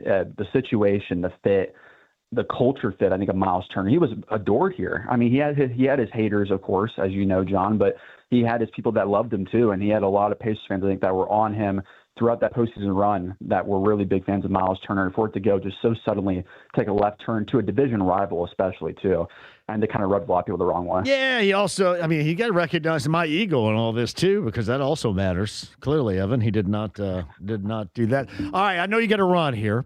So tell me, you're going to be following this until the trade deadline, and we'll catch back up afterwards, too, to find out exactly what went down, okay? How can people find your stuff? Go ahead. Yeah, you guys can just go ahead and follow me over on my socials on Twitter, or X if you want to call it, at eSidery, ESIDERY. Yeah, I definitely keep an eye on the Mathurin trade fronts in the next 20 hours or so, John, but maybe other moves, too. I know the Pacers are definitely active here, so keep an eye out. That's my man Evan Sidery on the Andy Moore Automotive Group hotline. All right, brother. We'll catch back up again soon. Thanks for popping on here. Absolutely, John. Anytime. Really appreciate it. You got it. Evan Sidery right there. Shout out to, that was Lori, who I believe works downstairs for another company. I don't, am I allowed to say it? Because I cuss them all the time on here. But we share a parking lot with them. Anyway, that is, shout out to Bill and J-Dog, and that is Lori, who just stood in our parking lot with JMV Sucks on her back. Now, we got some good pictures I'll send along. That is outstanding. I'm going to tell you what. That's how we should do in the future tickets. It occurred to me, and I know we do tickets via the text line, which is nice, but we could do tickets that way, too. The first one to come out here and say, I want like this right in front of us off of St. Joseph's. Yeah. Would they allow that here? I mean, they might be a little bit sketched out about that, about people coming to our building and standing outside of it. But I've realized over my years of doing this, 25 plus years, that it's always better not to ask. That's fair. And the really good ideas normally are hatched out of a lack of thought process. So I'm confident that would go over well, even if they didn't like it. To be fair, though, we already have such limited parking. Do we really want to bring a whole bunch of people wanting tickets? Well, I think in the 5 o'clock hour, it starts to thin out a little bit. It does. That's fair. I saw the Cadillac smoker out there. He was checking out your collection of bumper stickers. He was. He was puffing on a heater. Pretty sweet. Shout out again to Lori for that. That's Lori and Bill and Jalen, also known as J-Dog. They are fantastic listeners to this show. and to the JMV takeover, and furthermore, really good friends of ours and the station. Thank you guys very much. And Lori, that was absolutely outstanding. All right, that was Evan Sidery podcast at 1075thefan.com. I know we also had this. So who is on the line right here, James? We've got PJ on the line. PJ is here. PJ, you got something you want to hype up a little bit here on the show, don't you? Yeah, hey, thanks for giving me the time. So I started an organization called Hoops for ALS, and Yes. we're actually working with Marian University's basketball team tonight at the game. They're playing Mount Vernon Nazarene. And, we just go all over the country working with basketball programs. We started it because my brother Andy had ALS and passed away in 2023. He was actually a basketball manager at Indiana University under Coach Knight. The last 4 years, Coach Knight was there, actually with Dusty May, and he was roommates with Michael Lewis at IU. And those guys have been really big in helping us kind of get off the ground. I have heard his name. He's been brought up before. I know. I think I don't know if we ever met. I think I know you, and I know of this story too. And I appreciate you calling. Like I said, I was listening, and I'm driving to Marion right now as we speak, and I was listening to the show, and I was like, you know what, I'm just going to call in. And Well, I'm glad you did. Yeah, go ahead and explain. You got plenty of time here. Go ahead and explain to everybody. Yeah, sure. So Hoops for ALS, it's Hoops the number 4, kind of a wink and a nod to Lou Gehrig, who's probably has the unfortunate distinction of being one of the more famous people with ALS. We just go around the country kind of working with these basketball teams to raise awareness and support for ALS research.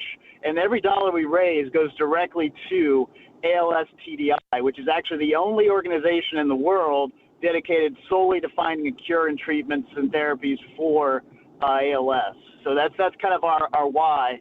But our bigger sense is really just to bring hope. I think ALS is such a debilitating disease. It's so horrible. The people who have it, some people call it the glass coffin, because it's, your body gives out on you, and but your mind's there, and you're kind of left alone with that. And my biggest thing is I never want, like if a basketball fan is going to watch like an Indiana game or a Duke game or a Kansas game that we're at, that's something that they can kind of get a sense of, hey, I'm not alone in this.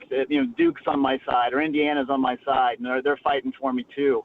And, we actually had a really nice story. There was a guy who was at the IU men's game. We did both games when Washington played at home with IU. And there's Brian Hutner is his name, from Fort Wayne. He has season tickets to Indiana men's basketball, has ALS, was walking to his seat in Assembly Hall, and he told me this story, and it's really moving. He said, I was walking to my seat thinking this might be the last time I can walk to my seat. Didn't know what we were doing, didn't know who we were, didn't know he was at a game. He looks down, and he's got the IU basketball team is wearing these shirts.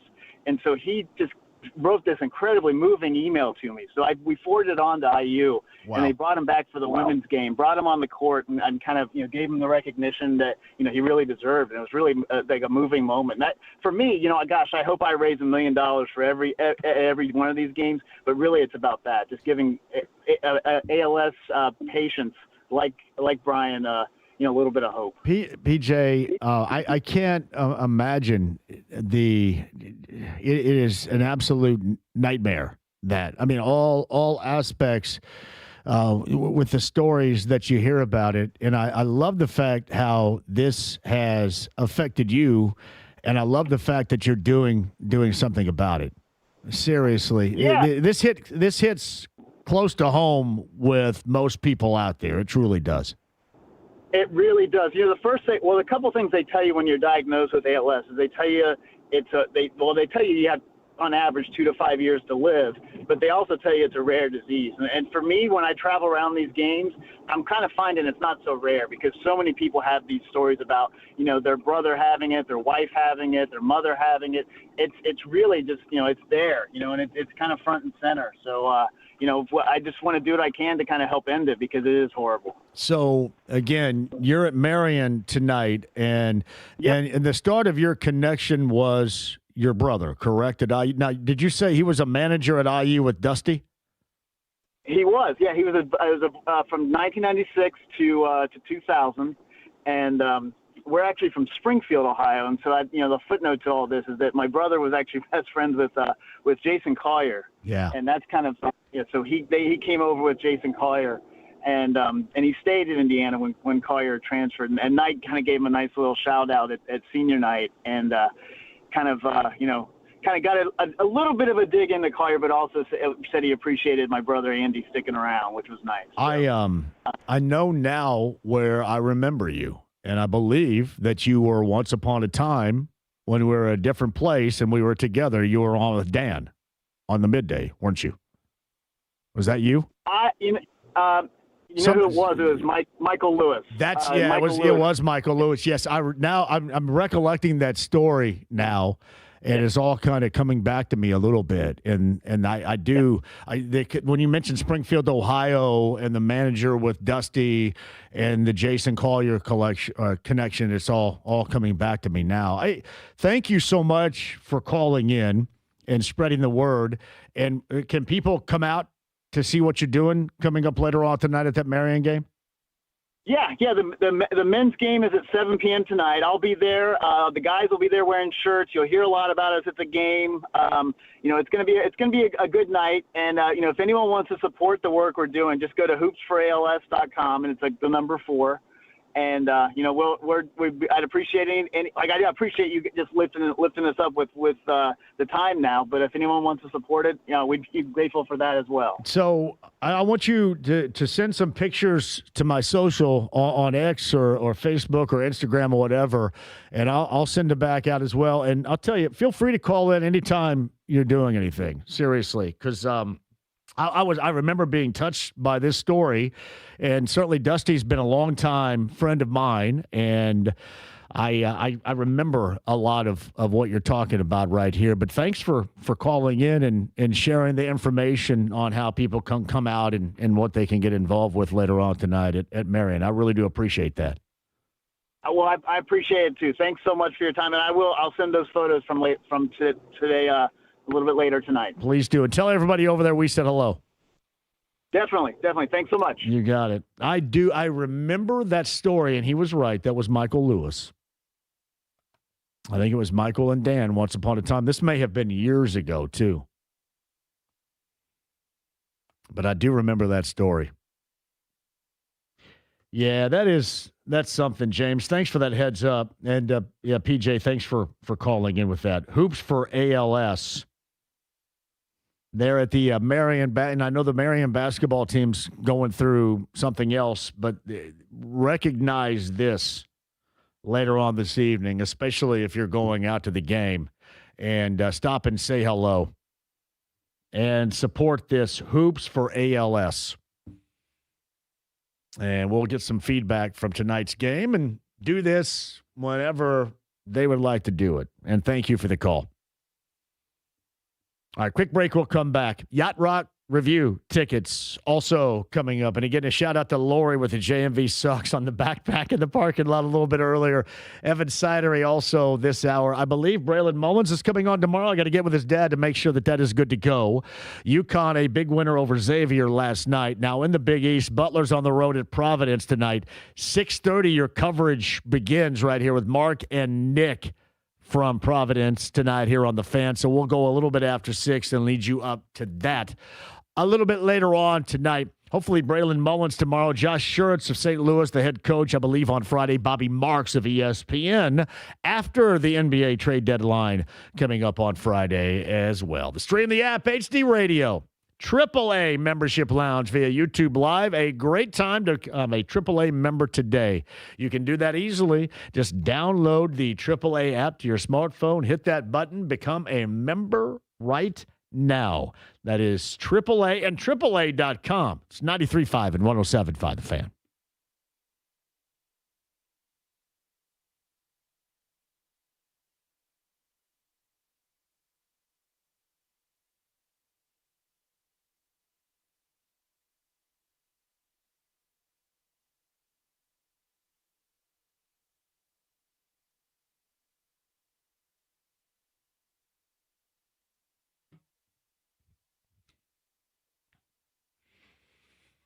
Oh, John here, jumping in just a little bit early because I'm excited. I'm excited for you. You, the party host this weekend.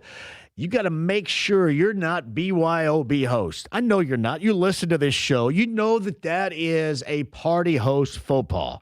You know what to do. And you know to utilize the absolute best. That's Big Red Liquors. Also powers the JMV Takeover. BigRedLiquors.com. JMV Takeover Saturday nights, 6 until midnight on B105.7. But this in particular, a huge weekend. That is why you have to get your supplies and get them now. Big game. Grab one thing on the way home. Let's say you're doing that. Big 16-ounce beer packs. You got watch parties. They got the supplies. Bud Light, Coors Light, Miller Lite, 16-ounce, 18-pack cans, $2 off. How about the cold beer you'll find at Big Red Liquors, including Modelo 24-packs. That's $5 off. Also, the low-calorie beer, Modelo Oro. That's just 90 calories. 95-calorie beer, the Superior Light beer, Michelob Ultra 16-ounce, 12-pack. $3 off there, too. High Noon and more, including the Elijah Craig small batch, $5 off. If you're looking at spirits, you'll find it at Big Red Liquors. 100-plus locations, state of Indiana. There is one near you. To find that and these great deals for the weekend online right now, that's BigRedLiquors.com.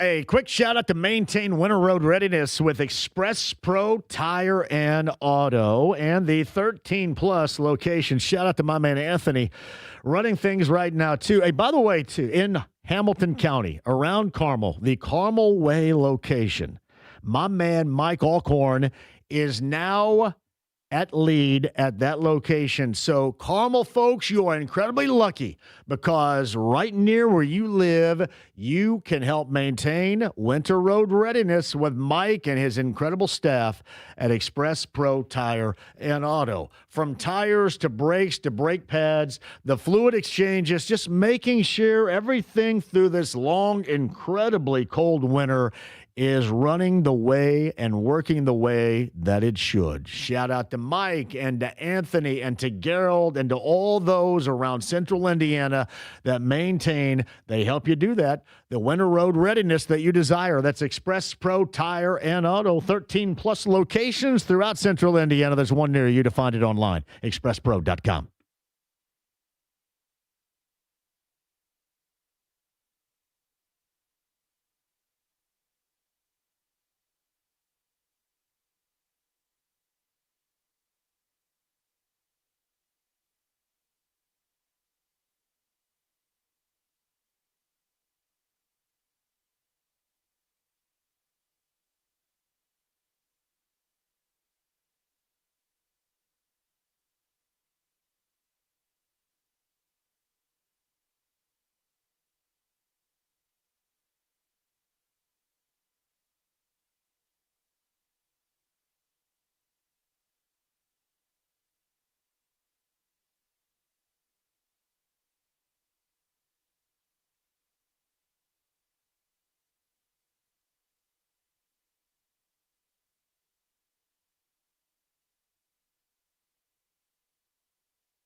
The Ride with JMV. Pay him.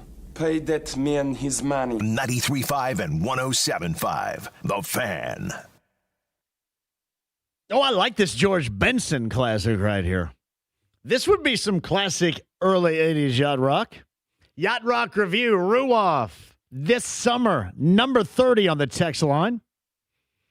317-239-1070, number 30. You can see Yacht Rock Review.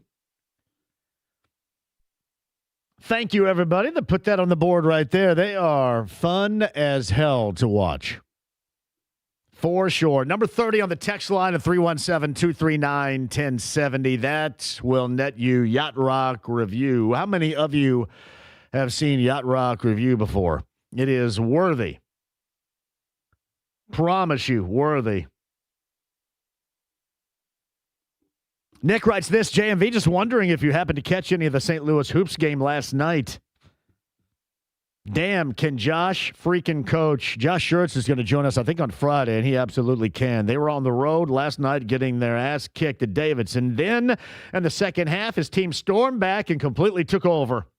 Like Joe Lenardi said, St. Louis very well may go unbeaten in the A-10 this year. They're very good. They should get maybe a 6 seed, if not even a 5 or perhaps a 4, depending on how the season concludes before the tournament. Nick, thank you very much. I have not had Josh Schertz on since he left Indiana State, and I was butthurt for a year. Big baby. I have stopped being a big baby. JMV, bring back 33. Yeah, 33's time has come and gone. JMV, 21 years in the Navy, taught me that it's always easier to ask for forgiveness than beg for permission. Although, I didn't retire at a very high rank, so there's that. This is Brad in Metro Lagodi, by the way. Shout out to Brad in Metro Lagodi. I got one for you, Brad. Here is a former Lagodi landmark. Matthias. Matthias, I believe it was called Matthias's Restaurant or the Fried Chicken Choice. They used to have a soda fountain in their drugstore, much like they did in Mayberry in Lagodi, which was awesome. And they had what we called a dime store where you could get absolutely everything. If you guys remember the Ben Franklin locations, they called them dime stores, where there was a little bit of everything, including, when we were younger, an incredible toy selection. The Lagodi on the Square dime store back in the day had that. And because I remember absolutely everything, would you like to take a guess on the 1982 Southern Rock Band 45 band and song? It was a 45 record that I purchased from the dime store in Lagodi back in 1982. Top 5 hit for this group, I believe, a Southern rock band from Jacksonville, Florida. You might think automatically of Lynyrd Skynyrd. It is not Lynyrd Skynyrd. But the second, I would say probably the second most popular band to ever come out of Jacksonville, Florida. And was very popular in the 1980s. It was also on the soundtrack to the film Teachers. James, do you have any guesses? You said it's not Skynyrd. It is not Skynyrd. I am trying to think of bands coming out of Jacksonville. This is not Yacht Rock either. Molly Hatchet? It is not Molly Hatchet. That's a good guess. 38 Special. Oh. 38 Special. They're from Jacksonville, right? Yes, they are. 38 Special. And the song, Caught Up in You. Sometimes I just have to share this stuff because my memory is incredible. Thank you. Thank you very much. JMV, do you think Braden Smith gets Bobby Hurley's assist record? Hurley was my favorite college point guard until Smith came along. I think that there's going to be a decent run at getting it, yes. Brian in Lafayette says, the last thing I thought I'd ever hear JMV go over on the air was basketball analytics of all things. Nerd. Nerd alert. So true. JMV, thoughts on the possible Pacers trade? That was Desumo and Matherin. Adam Howard. Adam, I'm a fan. That was my thought to Sidery when he came on earlier. If you're going to make this deal, you got to do it for a need. That need is a big, and that's why I know a lot of people like Daniel Gafford, but I don't want two to make one at that position. You go out, and maybe they can't deal with Matherin alone. I get it. But you have to fortify that position with somebody that is unlike what you have. You got a guy that can shoot. You got a guy that can't shoot. I just don't think you add Daniel Gafford, who is good at blocking shots, good defensively, who can rebound, and who can rim run, high ball screen action. He can go straight to the goal and probably work some things out with Tyrese Halliburton pulling the trigger. But what's going to happen is teams are going to say, why don't you go ahead and pick and you pop, and nobody's going to guard him. You have to have somebody that can face up and is a threat, something that needs to be recognized by the defense. I just don't think you make a deal with Matherin to get somebody that is necessary, not to hope you create something added to something you have to the roster. And that is your pivot. Just me. Nothing against Daniel Gafford. I just don't happen to think that's it. Good call by you guys right there, though. Hold on loosely was right there, too, but caught up in you is what I was going for with 38 special. Hey, JMV, thanks for having that caller on. He's right in the fact it's no longer such a rare disease. Hit my family a handful of years ago, and it's terrible. Completely agree. Talking about ALS and what they're doing with Hoop for ALS at Marion and their game coming up later on tonight. Another story at 317-239-1070. My very good friend Joe Harvey, a former Marine and mortgage broker, was diagnosed with ALS and died shortly thereafter. It's horrible. It's fairly common with people who served in the military. I sponsored a hole at a golf outing in his honor to draw awareness to ALS. Thank you for that. Hopefully, a lot of you going out to the game later on tonight can see him or just look up Hoops for ALS online, too. These horrible stories about what happens with that disease. You can also do some really good things surrounding those horrible stories, and that's what's being done at Marion later on tonight. JMV, if you're from the late 90s, early 2000s, and didn't have frosted tips, I can't trust you. That's true. Quick break. We'll come back. All right, how long do I have to go after 6? I have anything goes for how long after 6 o'clock? We go till about 6:09. All right, 6:09, says James. Here's what we're going to do. We'll open it. Well, they've been open. What the hell? 239-1070 if you guys want a phone. And then we have a little bit of time after 6 o'clock. We'll lead you to the bottom of the hour and the Butler Providence pregame right here on 93.5 and 107.5 The Fan. Don't go away.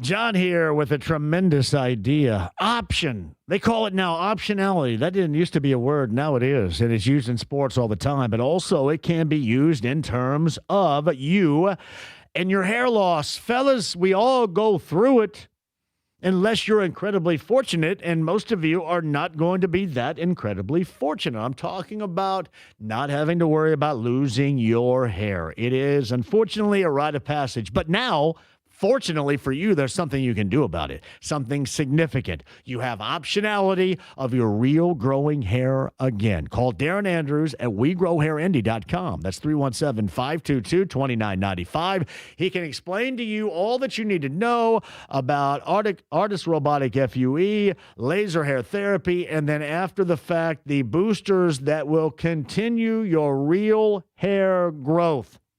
The optionality that we all want nowadays, whether we're talking about our favorite sports teams or our life, or certainly, fellas, our hair loss. The optionality of no hair loss and real hair growth.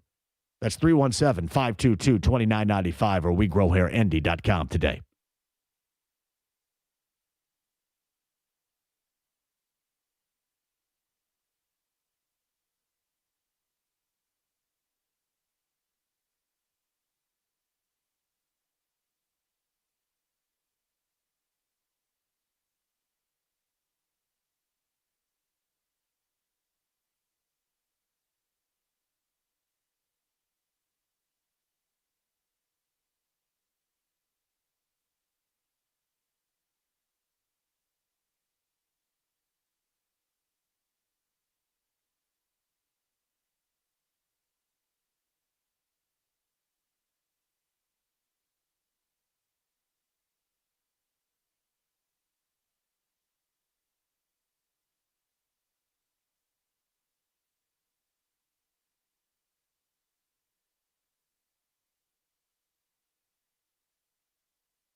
The Ride with JMV. Dude, most metal ever! 93.5 and 107.5. The Fan. There it is from Jacksonville, Florida. 38 Special. I bought this 45 in the Lagodi Dime store.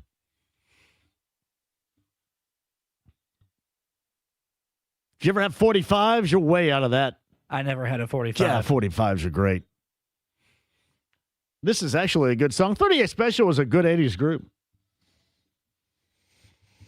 This was also a song that was heard in what 1983 Spring Break Romp soundtrack? Not a clue. Has anybody ever seen the film Spring Break from 1983? Oh, wow, that's very on the nose. Pretty awesome. There was if I remember correctly, there was substantial nudity in that film. Of course there was. Which is probably the reason why I was drawn to it. If there's substantial nudity in a film, I feel like you're going to be a fan. I am on top of it. Listen, I so easily remember, and I don't even know if this person's around anymore. There used to be a very popular website. I know Bob and Tom had this person on all the time. Mr. Skin was a website. I was Mr. Skin before Mr. Skin. I knew. I remember when video stores were prominent. In Bloomington, you had a Blockbuster, College Mall Road. But you had something called, does anybody remember in Eastland Plaza, it was called Video Vision. Video Vision was the first that I can remember, James. Video Vision had a category, a display, an aisle, if you will, of actresses that had nude scenes in certain films that maybe you didn't know.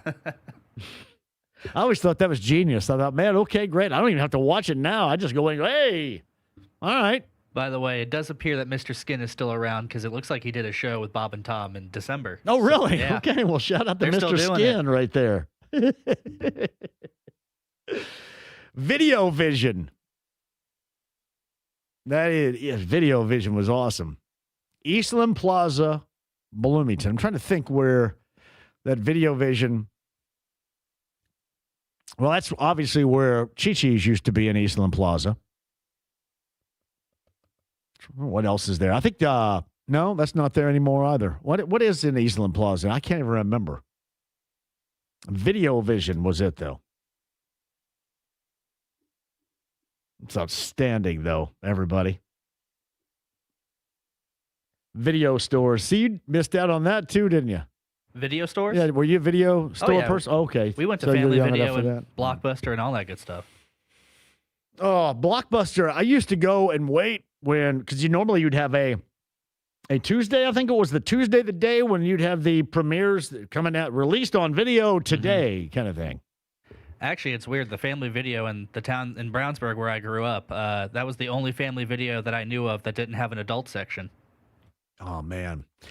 Well, I grew up, I was already grown up. So my first 2 years of college at Vincennes, Cole House Video was prominent there. Cole House Video had and you could tell it became popular in the 2 years I was down there because they went from having just a curtain into the porn room to an actual door. Oh, wow. Yeah.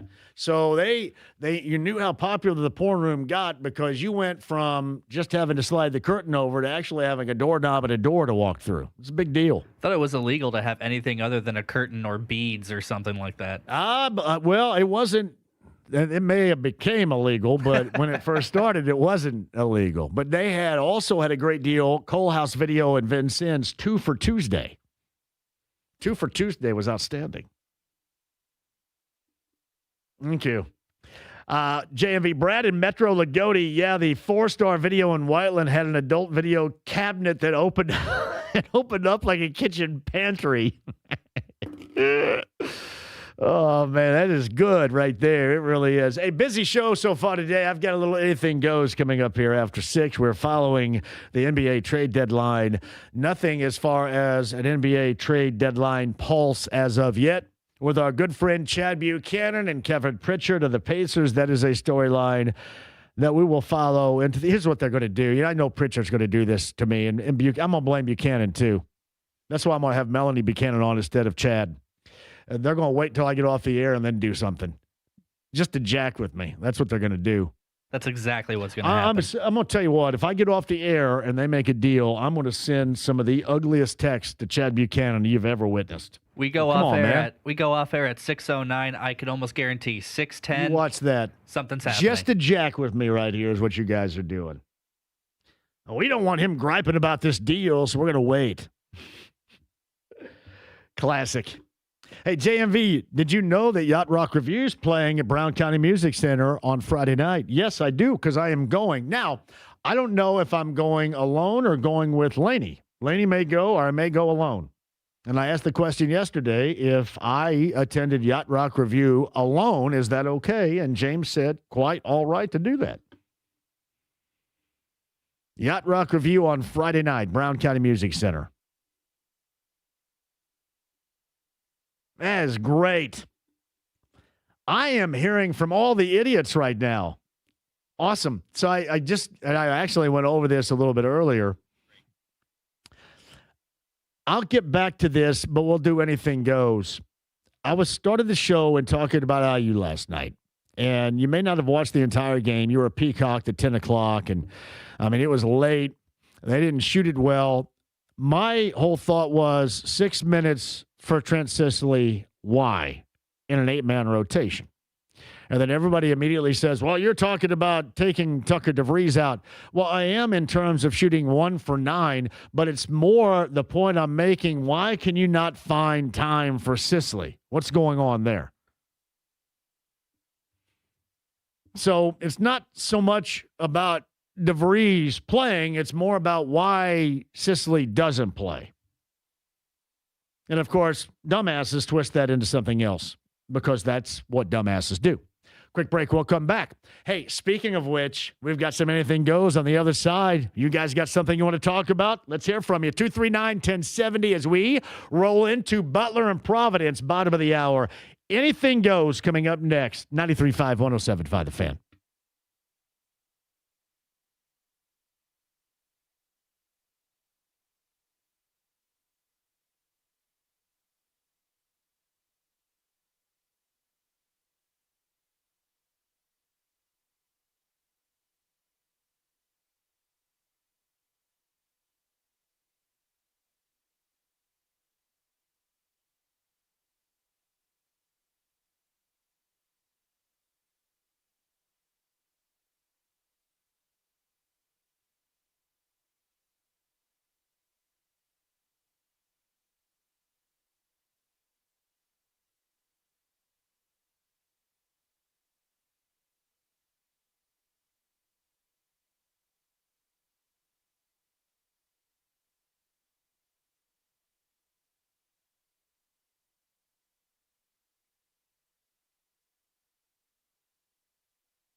The Ride with JMV. The only time I have my radio on is in my car, and the only thing I listen to is JMV. 93.5 and 107.5. The Fan. Oh, Reb.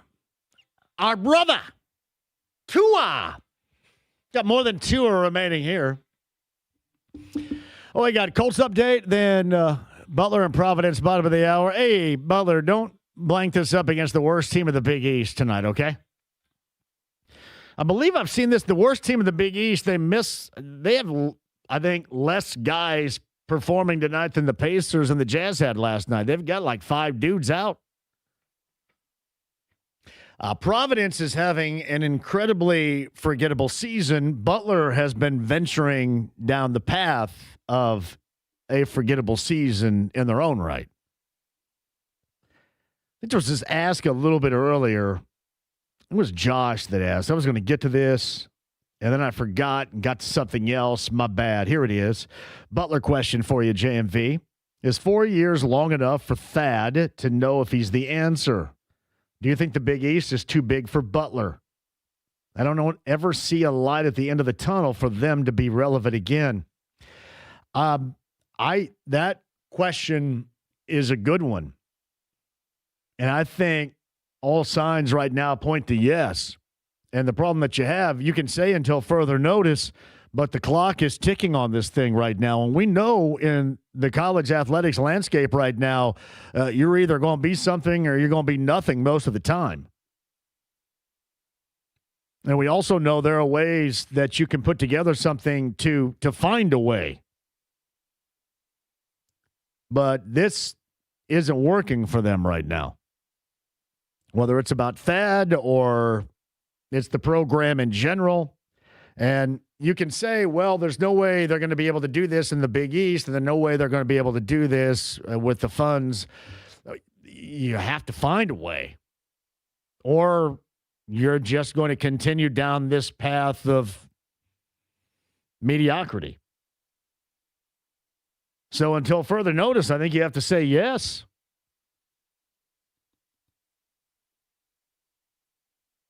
I thought the Georgetown game was a big signal as to where this thing is right now. You've seen a lot more of that level of disappointment than you have, for example, when they hit that bit of a winning streak. I've seen a lot more guys that look like they just don't connect, relate, or a lack of cohesion with a group more than you have something you think has legs and can be built upon. And maybe it all is over their head right now. I don't happen to think that in basketball or football, there are examples, as we just witnessed in football, where you're capable of finding a way out. You just have to find it now. And if those can't get it done to that level presently, then change is going to have to be made. You can't sit at a level of mediocrity time and time again. And you're going to say, well, it's just different from when, you had Thad, or even you had Chris Holtman too. Things are just different, and it's never going to be like that again. Well, you can't really say that. You have to continue to strive to try to be like that again. Certainly at a higher level in which they've shown here recently. I think that is about as fair as you can get on the subject. Butler, Providence, bottom of the hour. Mark and Nick have you. Richard is at 239-1070, a part of Anything Goes. Hello, Richard. Yes, sir. How you doing? Good to hear from you. Hey, you know what? About 63 degrees, not a cloud in the sky. Hey, I'm a big Colts fan, Pacer fan. So I'm Reggie Miller, and I'm Peyton Manning, right? I graduated from Manual High School, Byron Firestone, okay? I sit down here in Texas, right, and I'm thinking to myself, we already know what's happening with the Pacers this year. It's night-night, bye-bye. Next year, my question to you is, next year between the Colts and the Pacers, how far will they advance? We're all thinking playoffs automatically because that's what we think.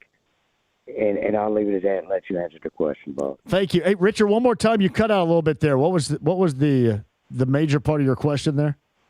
was when next season with the Colts Yeah. and Daniel Jones, the Pacers, and our boy back. Yes. How far between the two of them, which one goes the farthest? Hey, thank you for calling too, Richard. You call anytime. I happen to think this, and this is like another one of those until further notice answers. Even with the first 2 months of the season, you still cross your fingers and you hope with the Pacers. There's a lot of things have to go the right way. And I guess what I'm saying here, there's certainly more reason to understand why the Pacers would be feel good in a gap year, why you're okay with this over the Colts, because the Colts have lived in a gap 10-year span. Hell, a gap decade. That's not worthy. The Pacers are. So if you're asking, I think it's going to be the Pacers that get back on just because there is still massively much more of an unknown for the Colts. Even the known part can be a bit depressing for you. But there is much more of an unknown if you get fortunate, if you get lucky. Okay, that would be great. And we saw that for 2 months of the season, but we haven't seen that with the longevity that is necessary.